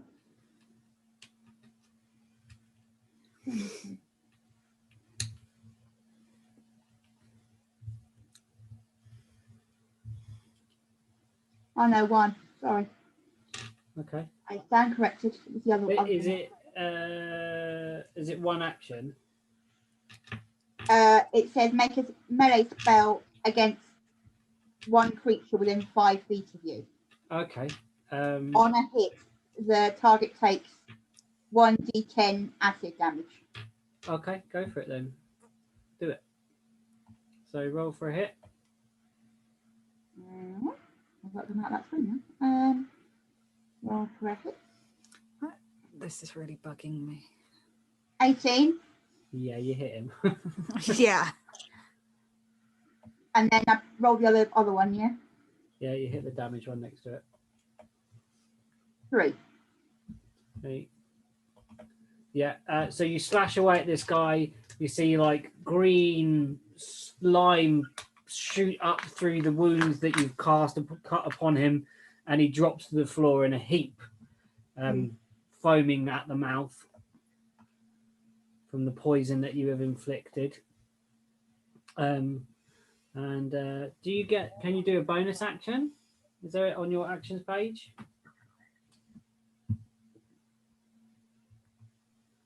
Where would I find that? Just on your actions page. It's Actions in combat, you mean, underneath?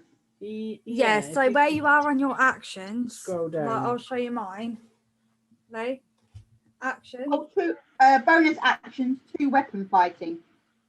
So no, if you cast a spell, I don't think you can do No, it's another just thing. You can only weapons. have if you had your 2 daggers going at them or something like that. Okay. Oh, okay. Oh, so I could have done No, breath it says- weapon. No, it does say, it says reactions, opportunity to attack, and spells absorb elements. Yeah, you can do that if someone casts a spell at you. You can say I react and do. And it says other actions in combat, interact with objects, speak Yeah. with animals. That's it. Yeah, you can do that. None of those are any good at this point, are they? No, I think when you cast, I'll have to double check it. But when you cast it, when you cast a spell, I don't know if you can do a bonus action. You may be able to like slash out with a dagger, but you've kind of gone up and slashed with your claws, haven't you already? So I don't think allows you to. Well, it's a melee spell, isn't it? It's a melee one, yeah. These are the weapons. Yeah. And these are obviously like spells. It's not a spell, it's an action. So I should be able to use it as a like I would do a scimitar. If it's got this symbol next to it, that's a weapon. Yeah, that way you can do the yeah, two but it's only if it's it's a non-two-handed weapon. Yeah. But she was doing something. Does it say you use both hands when you use that spell, Lou? No, it's a one hand. Make a melee spell against one creature within 5 feet of you. I think because it's a melee attack, basically, with a kind of enchantment on it, I'll allow you to do another attack on one of the other guys with a bonus action. So with a dagger or something. I'm going to use my scimitar. Okay, that's single-handed. Yeah, that's fine. So roll for a hit. 23. Oh yeah, you hit him. So was that a natural 20? 19 plus 4. Oh, okay. What was her action called? The claw then. I can't Primitive savagery. Primitive savagery. Yeah. And what's your damage on that one, Lee? 3. You slice through that person in half while you're not even really looking. After slashing the first one in front of you, you slash to your side and cut that bandit in pieces, and he drops to the floor. We've taken 2 of them out. They're 2 of them dead now. Yeah, there's 3 of them dead now, and there's still 3 remaining. Yeah, primitive savagery, that's it, yeah. A transmutation spell. It's a spell. Yeah, but because it's one hand. No, it's a spell. I don't know. Ask Google. Can you cast a spell and use a bonus action? Okay.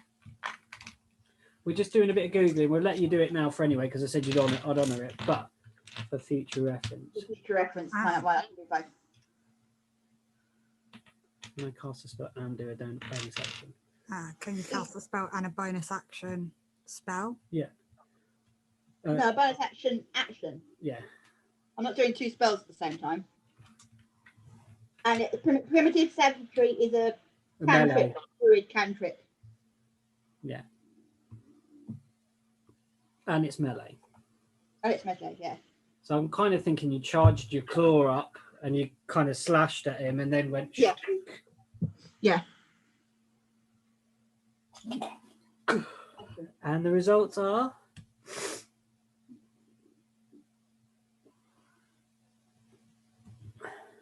I'm thinking Wolverine-esque with like. Yeah. I'm thinking Wolverine, but with a sword in the other hand. Yeah. I really need to draw this character. She can do it the other way round. Okay. She can take an action and then.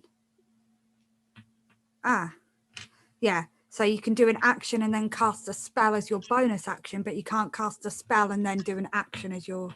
You can't cast a spell and then do your bonus action. It has to be an attack and then a spell. Oh, okay. If it's we'll say action. It happened that way round. All right. Yeah. Okay, there we go. In the future, I'll know for next time. I wasn't too sure, and when I'm not too sure, I'm like, let me Google it. Yeah, I'll have to just double check. I've had to check up so much stuff for me. The rule bits on that for myself because I'm not too sure on that. Right. So it's Charlie's go.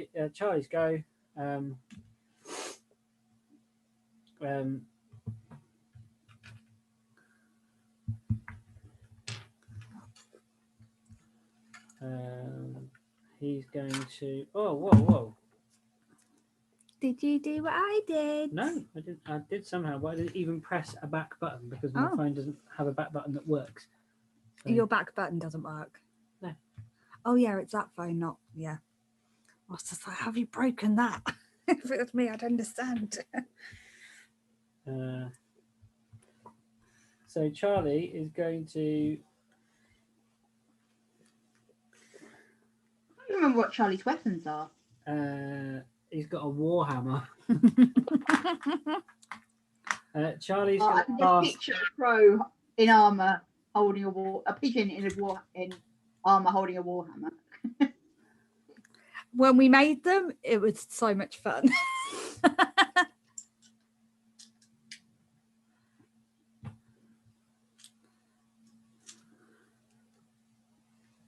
Okay, I could cast this, but it might hit you guys Why do it then?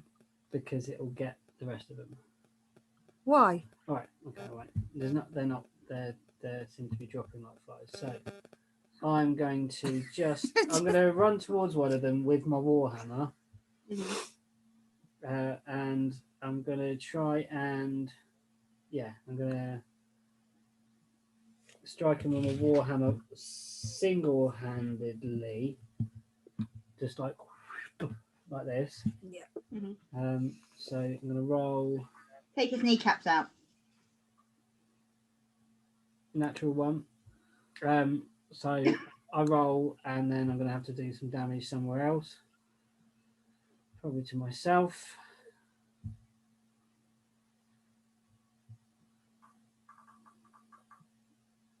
I take 3 damage. I managed to hit myself in the toe. Charlie.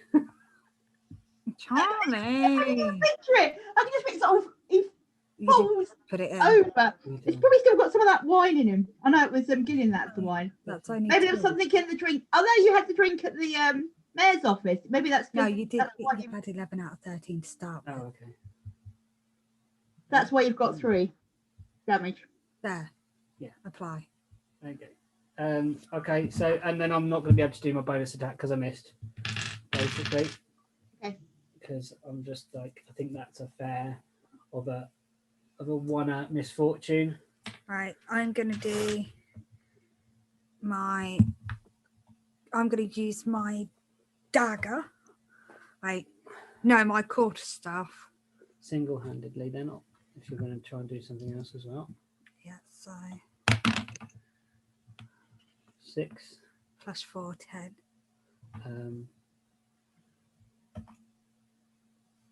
A swing and a miss. Oh. So what do I do? You get your bonus one. Make your bonus Okay. action. So same again. Yeah, if you want. Make another swing. 1 and 4, 5. So roll your damage and see where you hit on yourself.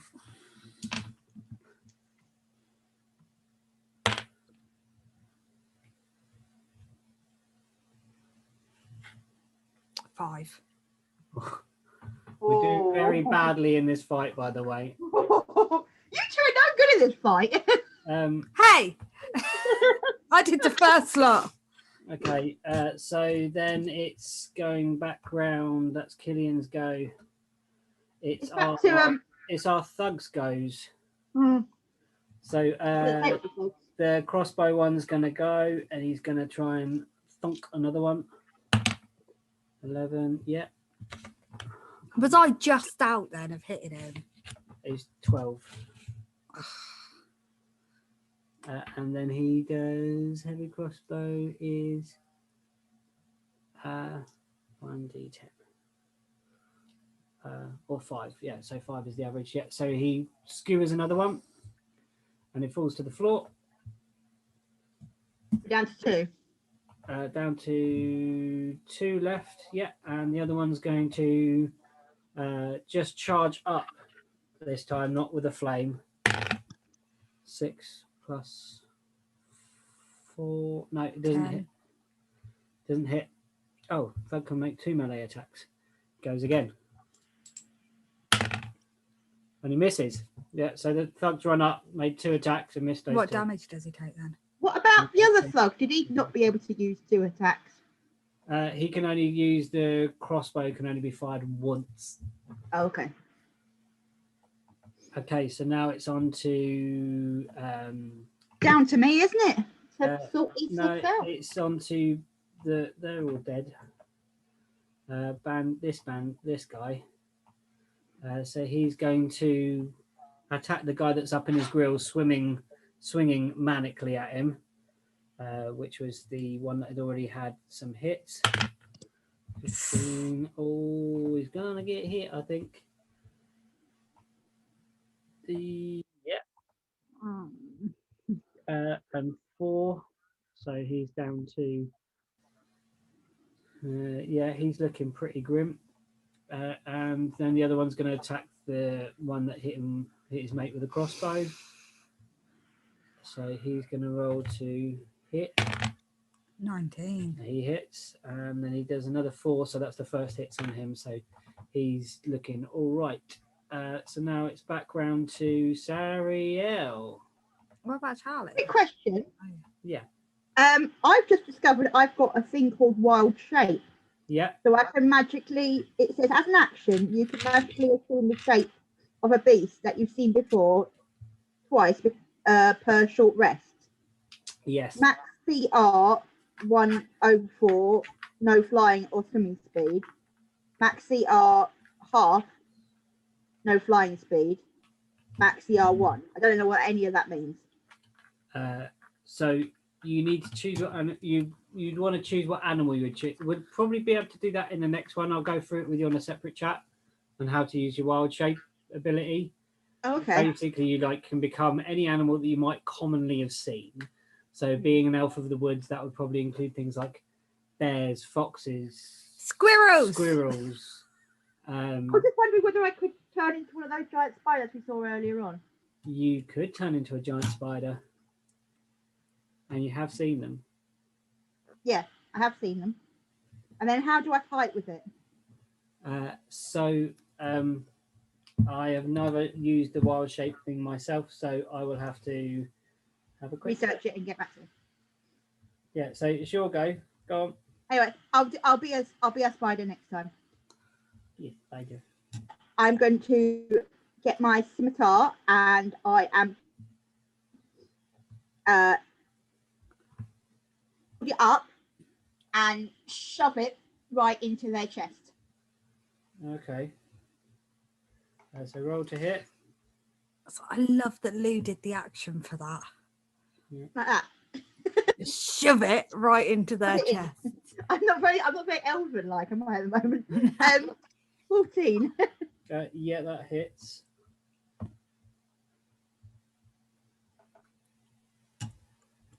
Four. Yeah, so that one just slides gently off your blade and plops to the floor. And you've got And your I've used the weapon so I can do a spell one as well, can't I? If you've got a spell slot left, I think you might be full. I don't know.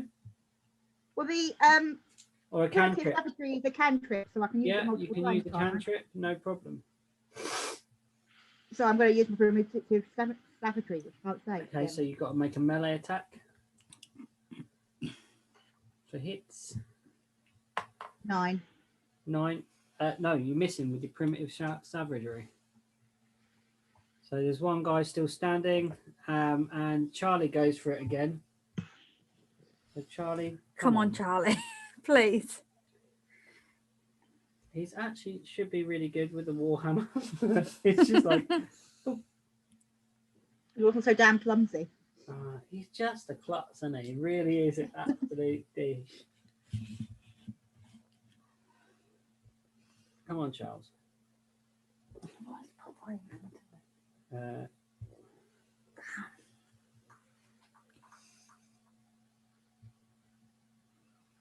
No, absolutely misses again. But it doesn't hit himself this time. So Well, that's something.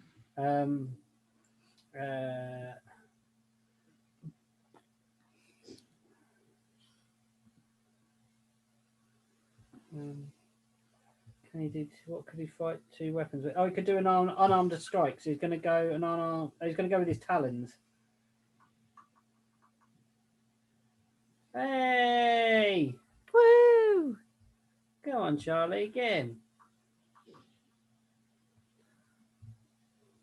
He slashes at this guy, and he is cut to ribbons all down his face, bleeding, but still standing. Oh my gosh. Right. My go? Yeah. Oh no. Right. just standing. I'm gonna. He is gonna flee. So he starts riding, so you get an opportune attack. So I think that gives you advantage on your hit. Right. Okay. So I'm gonna use my dagger. Okay. What does it give me? So you get to roll the dice twice and take the best result. 8 plus 12, hit. and then the other one would be 11, 15. Okay. So So yeah, either hit. way, I hit. Yeah, let's roll your damage. Right. You're going to have to explain what this one says to me because I haven't got a clue. So it's the on that one is 4. So it's the one that you see. Yeah. +2, so 6. That guy, you just go and you stab him in his back, but the knife actually dagger. You stab him so hard, your hand is inside him slightly, and the blade projects from the front of him, and you withdraw it, and the guy falls to the floor. That was lucky. Okay. So you're pretty cut up. Yeah. Charlie's just like, I don't know what happened. I'm ever so sorry, guys. I mean, I'm rather embarrassed, to be fair.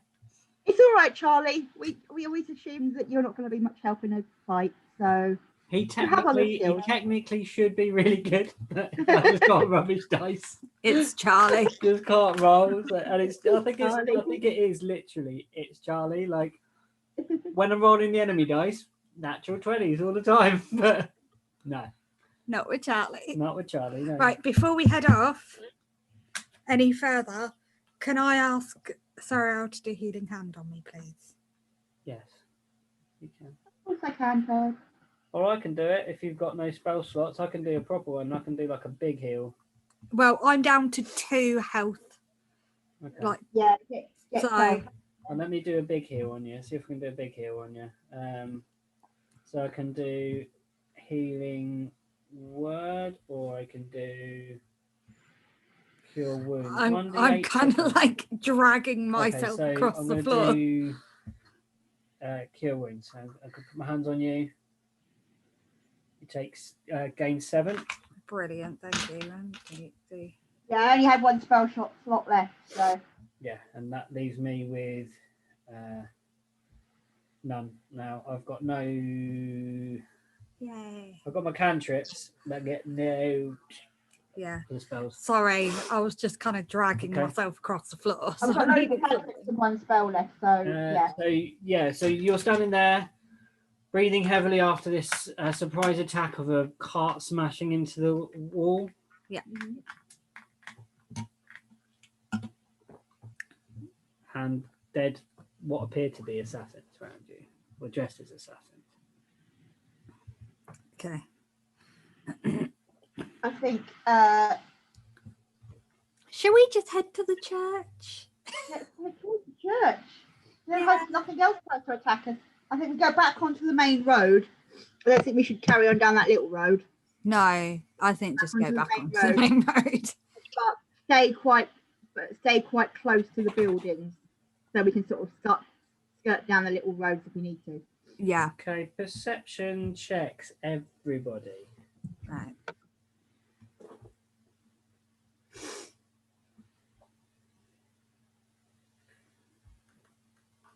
Oh, well, the wrong one.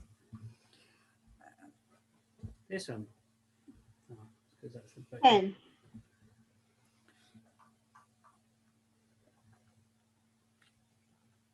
I don't perceive anything with 10, do I? No. 8. Come on, Charles. Let's have a good roll for something. Charles notices that the outfits don't seem to fit them somehow. What, the assassins? Yeah, the bodies as The you walk past. assassins' outfits. Yeah. So you think Can we investigate their bodies? Make investigation roll. Yeah, I'll do that as well. You know nothing. 4. He's like, yeah, it's a body. Yeah, it's dead. Look. I know nothing. Okay. Charles is now kind of pottering past, but he's actually going to not investigate the bodies. Is he going to investigate the cart?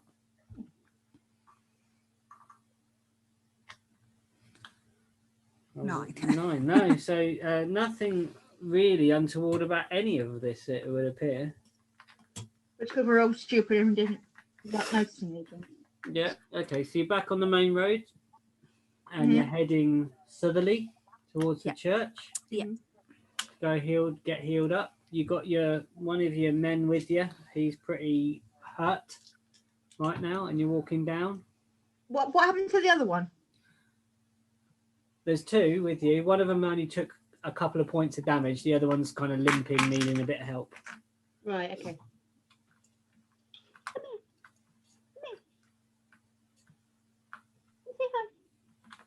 What are you doing? What are you doing? We're walking. So you're walking down? Yeah, going to the church. Walking I down say church. to the thugs, I say, were those the same chaps that attacked us last time? These guys weren't half as trained as the ones that attacked us last time. Do you think maybe they've been paid by the mayor? Or I also don't trust the fat shouty guy from the guild either. Oh no, he's like the ultimate like Mr. Dursley. He gets on my nerves. But yeah, that's my thinking. And they're not even like assassins, if you know what I mean. They're just workers that if he said, put these on, Yeah. chase these people and you'll get a bit more money. Okay, so you walk into the church and you knock upon the door and Father Samsung's there. And he opens the door to you and says, oh my gosh, what on earth's happened? And we limp. Oh, no, he doesn't talk like that. He says, oh my gosh, you poor things. What's happened? Do come inside, come in. And you have friends? Oh, we welcome anybody to our church. And the guy limps in, he's like, yeah, Charles said I might need some spiritual healing. As he like bleeds from a crossbow wound. It's like, yeah. And more than spiritual, mate. Yeah. So the various staff that are in there, that's for the small infirmary that's within the church, rush up, and you see the same tiefling woman that helped Charles last time, who left the room giggling. She sees Charles and again turns this kind of different shade of purple that you assume is kind of like a blush and kind of ducks her head. Oh, she likes Charles. And moves away, blushing. What is it, Killian? What? Charles has got an admirer. She knows of like some of my work. Yes, she's heard of me. That's why you were keen to come back to the church then, Charles, wasn't it? I just thought this was the safest girlfriend. place. Now come along. I'm a man of the cloth. And yeah, but you can still have admirers. Cloth on the floor. well, I can't say that her affections went unnoticed, and I'm most grateful for the attention that she gave me. Yes. Oh, I see. I see. Look, let's not talk like this now. Let's all get healed. Let's get some supper. Killian, you're still looking a little green around the horns.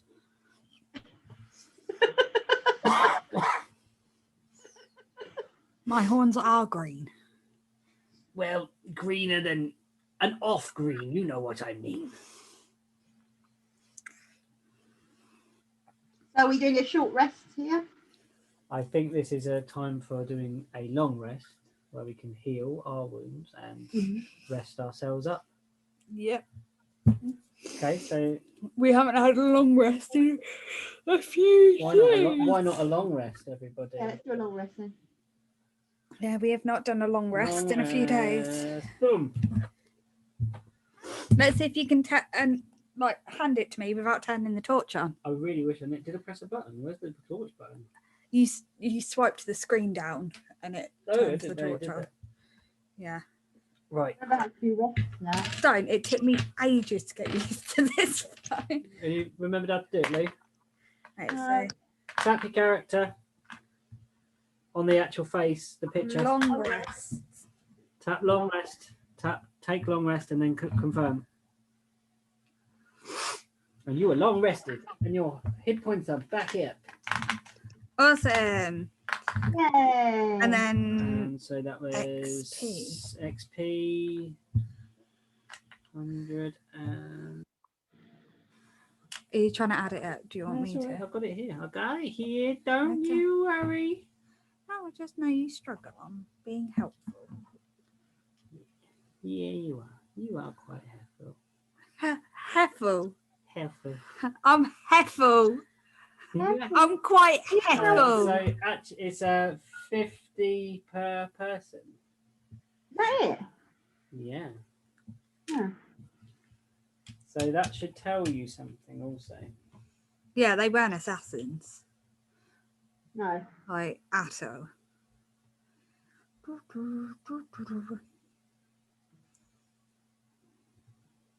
So my XP is on 778 now. Is that right? Possibly. We're not all going up at the same time because various people got different stuff. Yeah. Okay. I'm on 650. I'm 650 too. Yeah. So You rest up in the church and you tell your tales to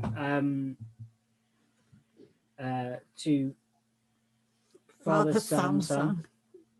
And you eat around the table together, and Charles is at the far end of the table talking quietly, and the tiefling woman is sat next to him talking to him also. They look like they've been friends for years, the way they talk. About the Charles and this tiefling. Yeah. What are you trying to perceive? Perception or investigation? Which one will I do? Investigation would mean you go and actually touch them and start feeling them. You as a bird, you has got horns on your head.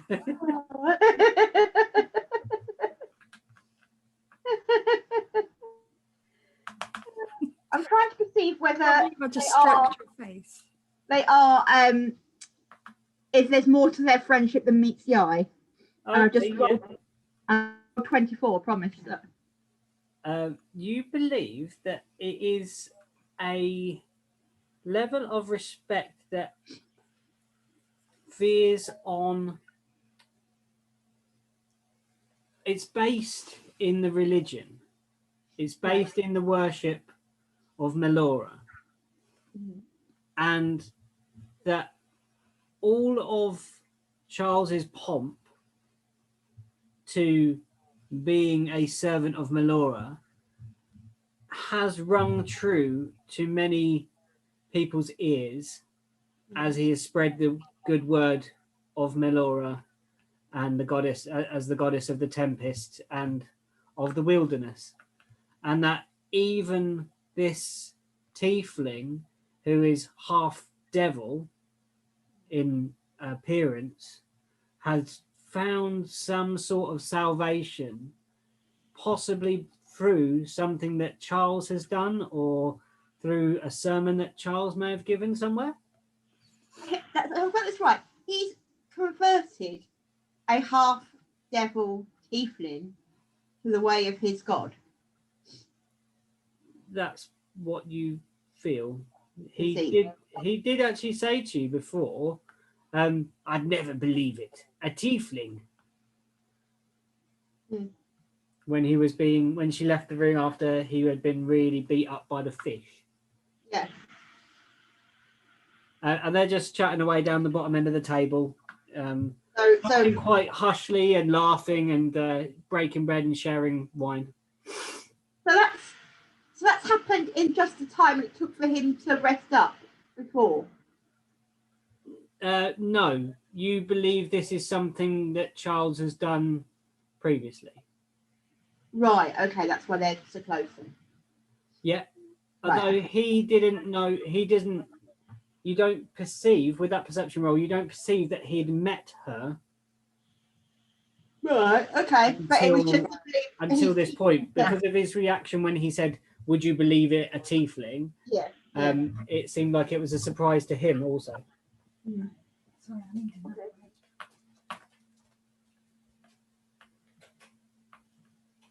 Okay, so we're rested up. So we need to thank the Father for his hospitality.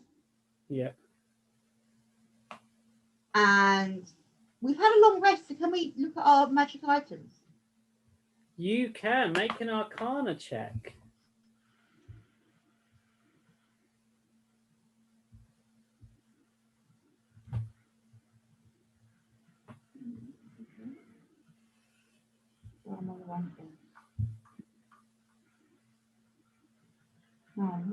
Charlie really still doesn't know what his does.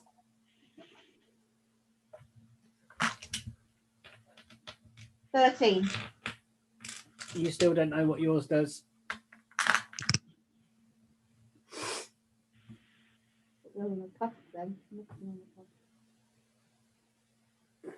Even though you were turning it over in this place of holiness and rest, you still couldn't figure out what these biscuits do. So you put the lid back on the Tupperware and seal it, or whatever you're storing them in, bag, sack, box. I think an elf would probably not be carrying Tupperware.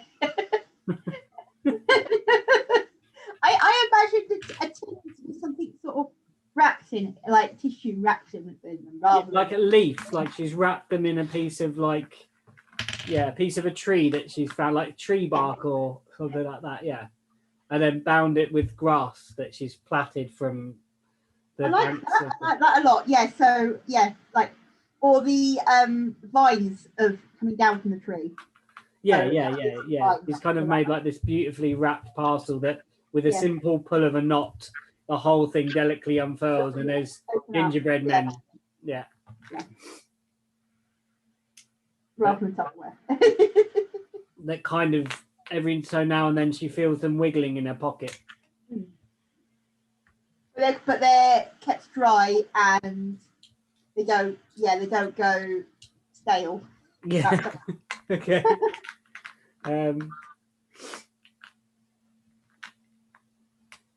We're just waiting for dear old Killian now. So is there anything you would like to say to Father Samsung apart from thanking him? I think we should tell Father Samson what happened.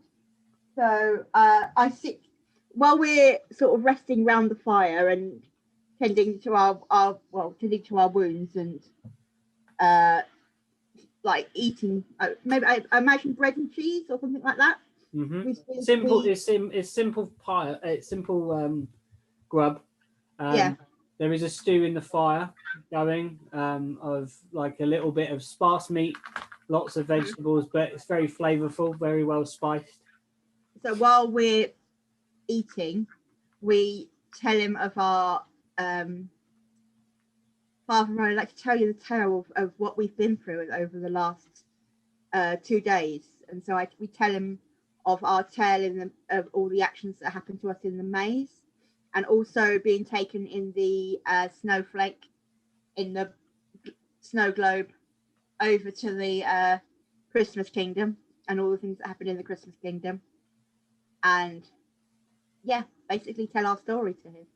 And I'm guessing he would listen attentively. Mm-hmm. So he sits there nodding, taking in everything that you were saying, and he seems most interested in the story of the room with the orrery, the room with the planetarium in it. Oh yeah, yeah. Where it was talking about a conjunction of planets, certain position of the planets. And he says certain times and certain alignments have always had great effect on Earl. Devastating ones often. And the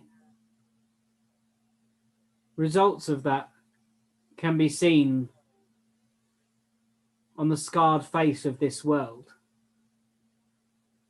Where do you mean? I mean the more. I mean the dark side of this planet. There are stories told that this planet once did turn and was once verdant, green, blue, and full of life on both sides. Natural life on both sides. But now it worries me that the darkness is growing. There is a seeping like a poisoned spring that is leaking to this side of the planet. Do you think the dark side is growing bigger? I believe there are forces at work that would have this whole world for themselves.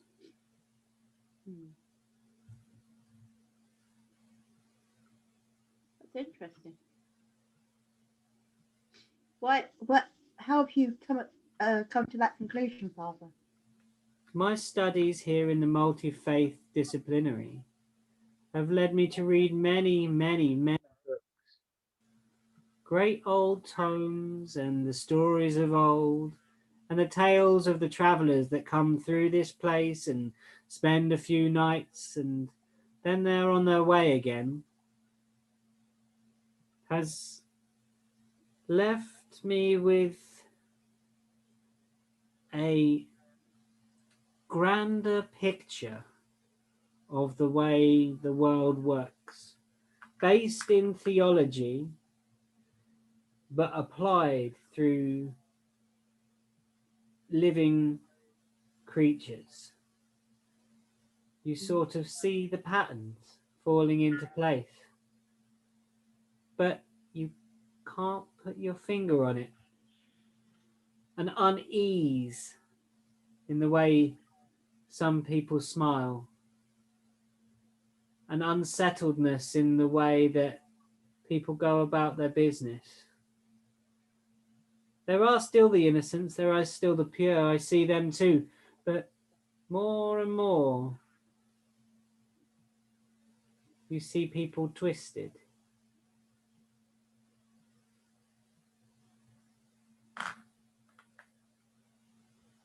Okay.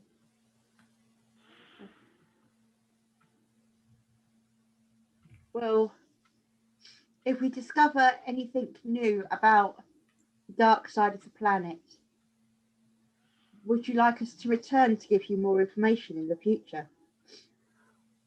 I'm not one to have any power in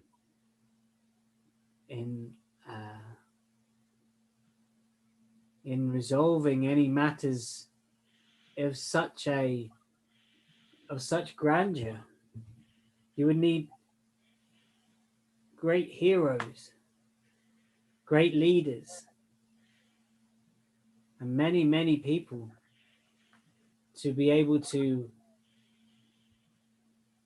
overcome something like this. Its roots dig deep, or rather the roots are digging towards us, maybe, from the dark side of the planet. And I worry that all this that we have, Mindegres, and all the continents on this side could be at risk.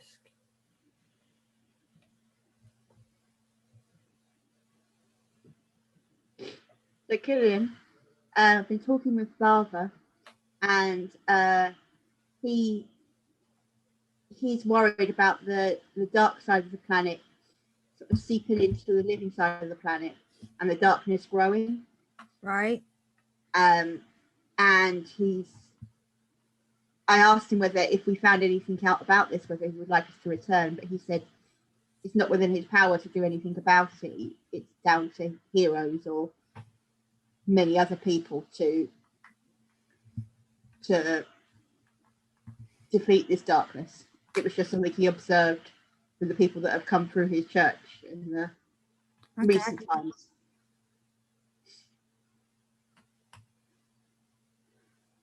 So with that somber thought in our hearts, we thank the Father again for his hospitality. Where do you intend to go next? What is where onward do you go from here? You have freed this village of the bane of the silting, and to know that that is the bodies of people from here has darkened the spirits, but also lifted them. Now we know that they're no longer being sacrificed in this manner. And I and the many priests here will bless the waters and perform rites above the waters so that those that died in service to this master will be at rest and their spirits will find their way to the plains.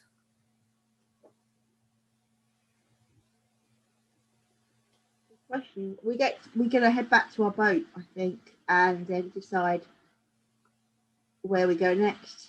Okay, so you stock up on provisions because obviously they're always willing to provide you provisions, and as you go to get provisions from the cupboard, the kind of canteen sort of scullery area, pantries and sculleries, you see a bald-headed guy with a mop with his back to you, mopping the floor.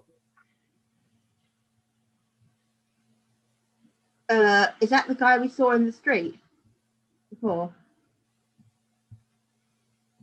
Which guy? So I do a perception check to find out whether it was him. Which guy?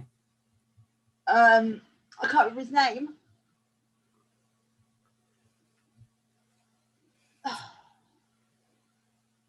The merchant guy that said about the I'm going to do a perception check and then I'll know, won't I? Okay, but which guy do you think it is? The merchant guy that told us about the I can't think of the words went out of my head.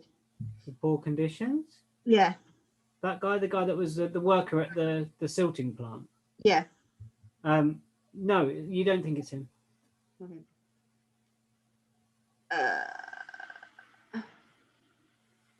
What the? He just goes back to you, he's just mopping.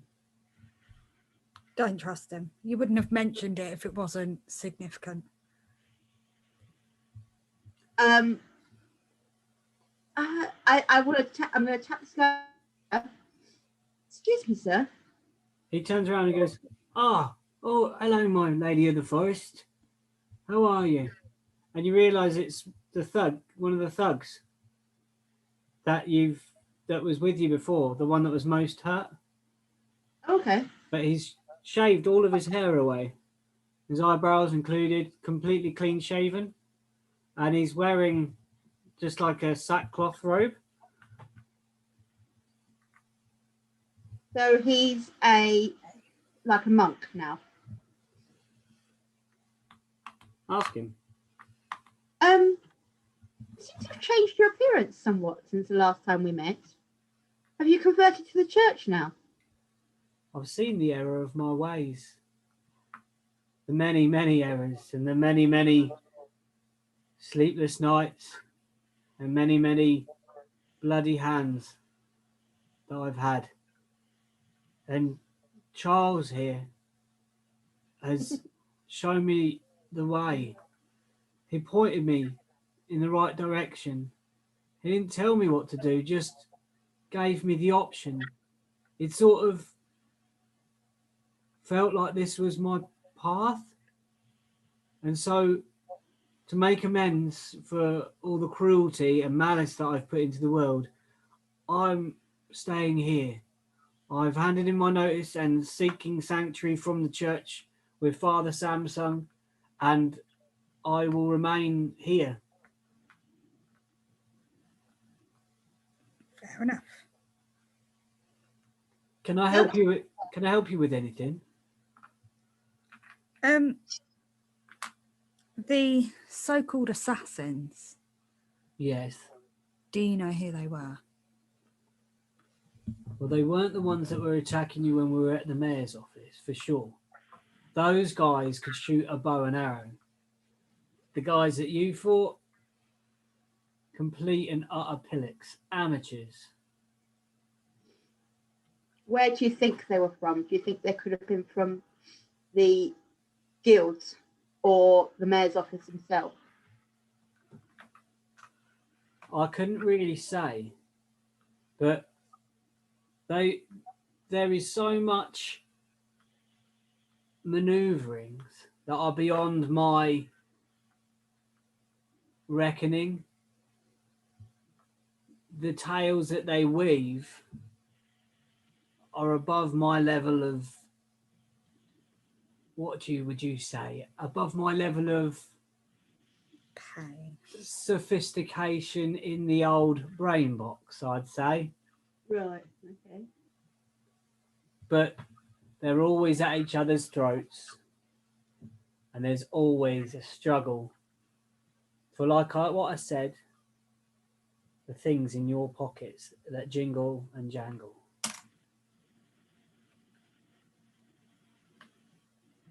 So you ask him, Charles says, My good man, I'm so glad to have helped you. And I'm so glad that you have seen light and that you are following a purer path now. Now, they'll take care of you here, I'm sure. Now, we would just like to take provisions for us and our shipmates, and we shall be on our way. so they load you up, fill your packs, and Charles bids goodbye to Father Samsung and thanks him quietly. And then there's the tiefling woman who he bows to, lifts her hands to his mouth, to his beak, and lays his beak upon it. And again, she blushes and bows her head, puts her hood up, and kind of shuffles away. And you leave the church and make your way to your boat. The boat is looking splendid. So it's been 3 to 4, maybe about a week now that you've been healing and sort of hanging out in Mindegres and exploring since you came into the dock. And you left your folk aboard to sort of mend and fix and look after the boat after letting some of them free, if you remember. Yeah. And I'm actually struggling to hear you right now. Me? Yeah. Oh, because of the props. Yeah. And you arrive back to your boat. And this is going to be quite important for you to sort of note down, maybe. I'll keep a record of if you want to make a note of it. I have a important records page in my book. Yeah.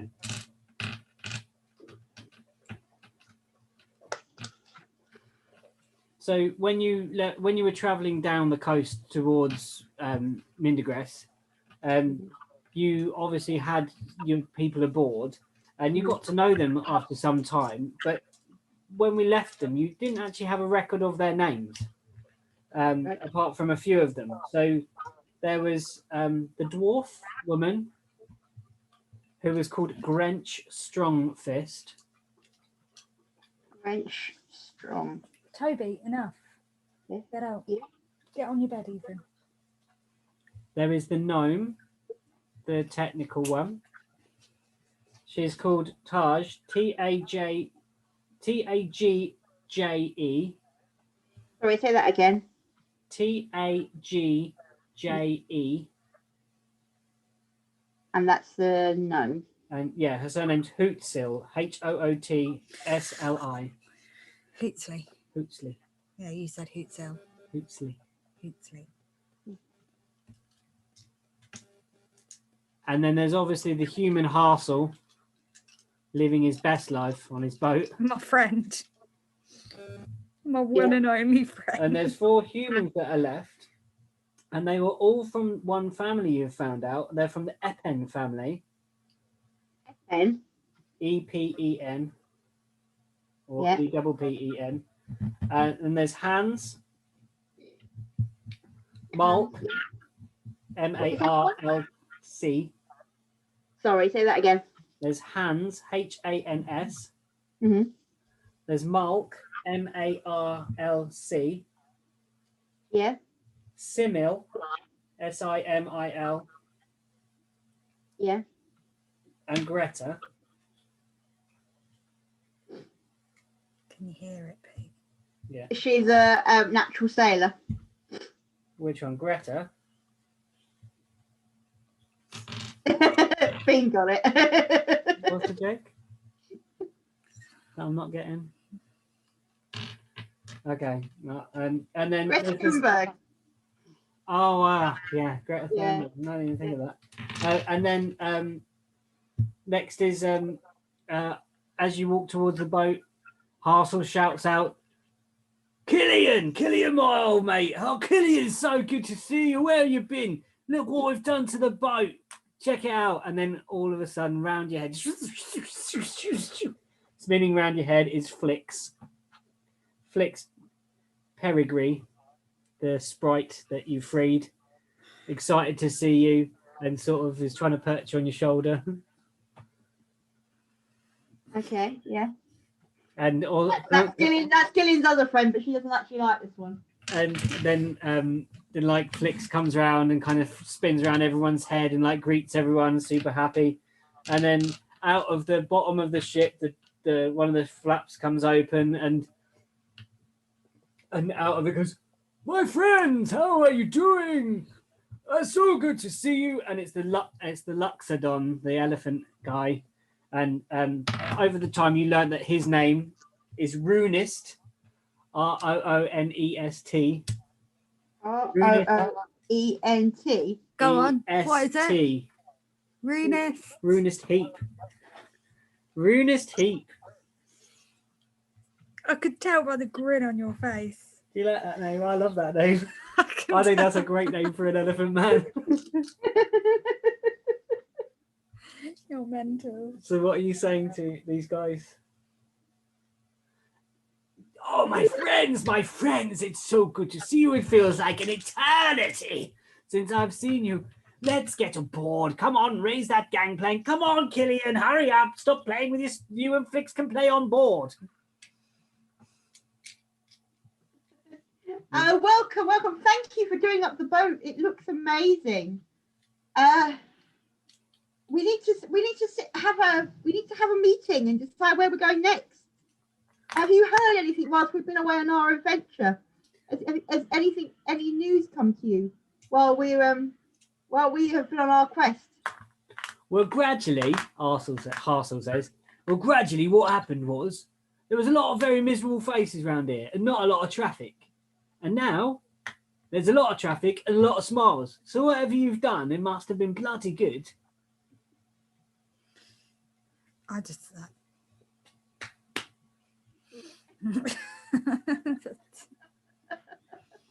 I'll take it that you don't want to talk about it then. Not right now. It's been quite a journey, but I feel the town is in a better state than when we arrived. Certain. Well, I can see it in the faces of the people. Well, that's good. At least we are leaving with the town in with the people happier. Talking of leaving, we need to head off before anybody else follows. Yeah, we need to work out what direction we're going in, though. Otherwise, there's no point sailing anywhere. So where do Where you are we set sail to?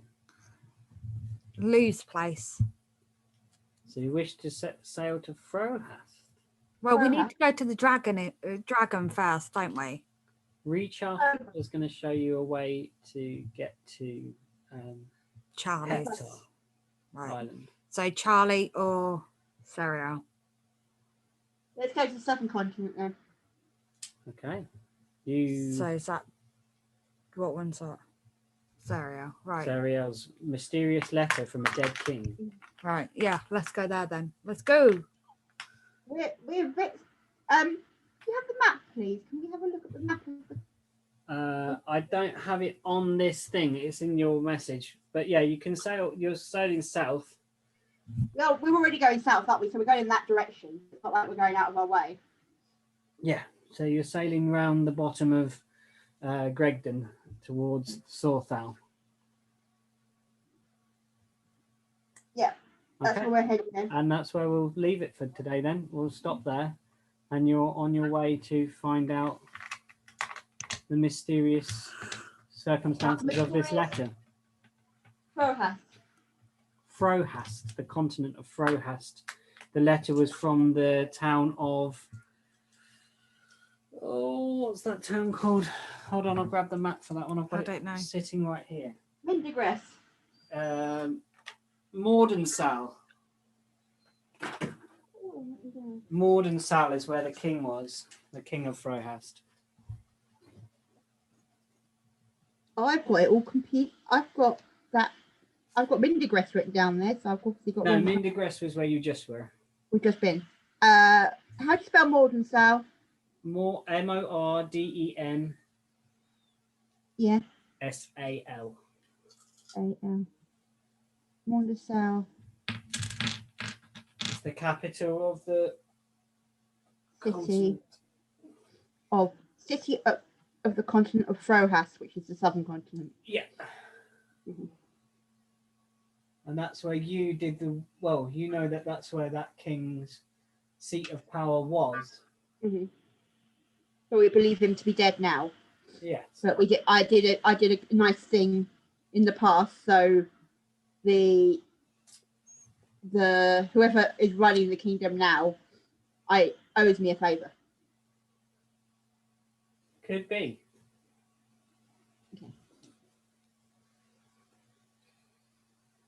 I haven't seen you wear that in a while. And off you go. Shimmy back up that pole.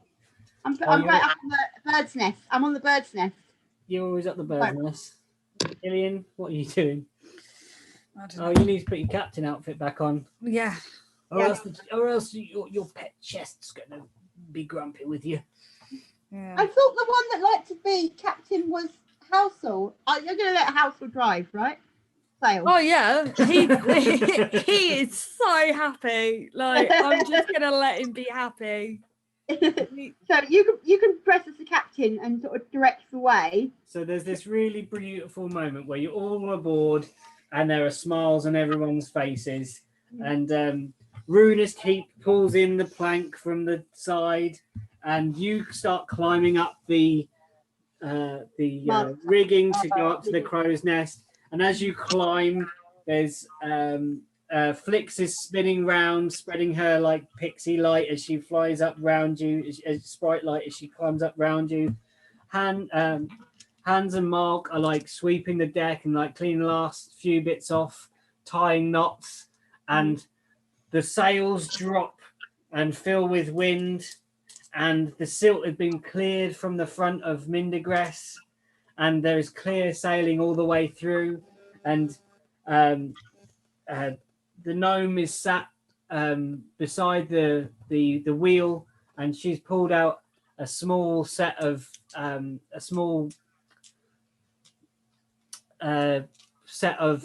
bellowed instruments, accordions, and started to play a merry little tune. And Harsel has grabbed the wheel and he's spinning that thing for dear life. And the boat turns around and sails through past those two huts that you framed you when you came into Mindegres.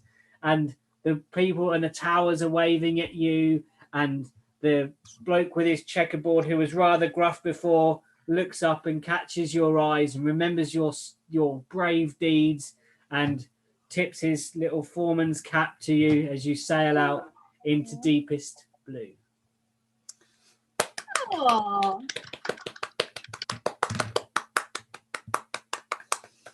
Yay! Like it? Yeah. I like it.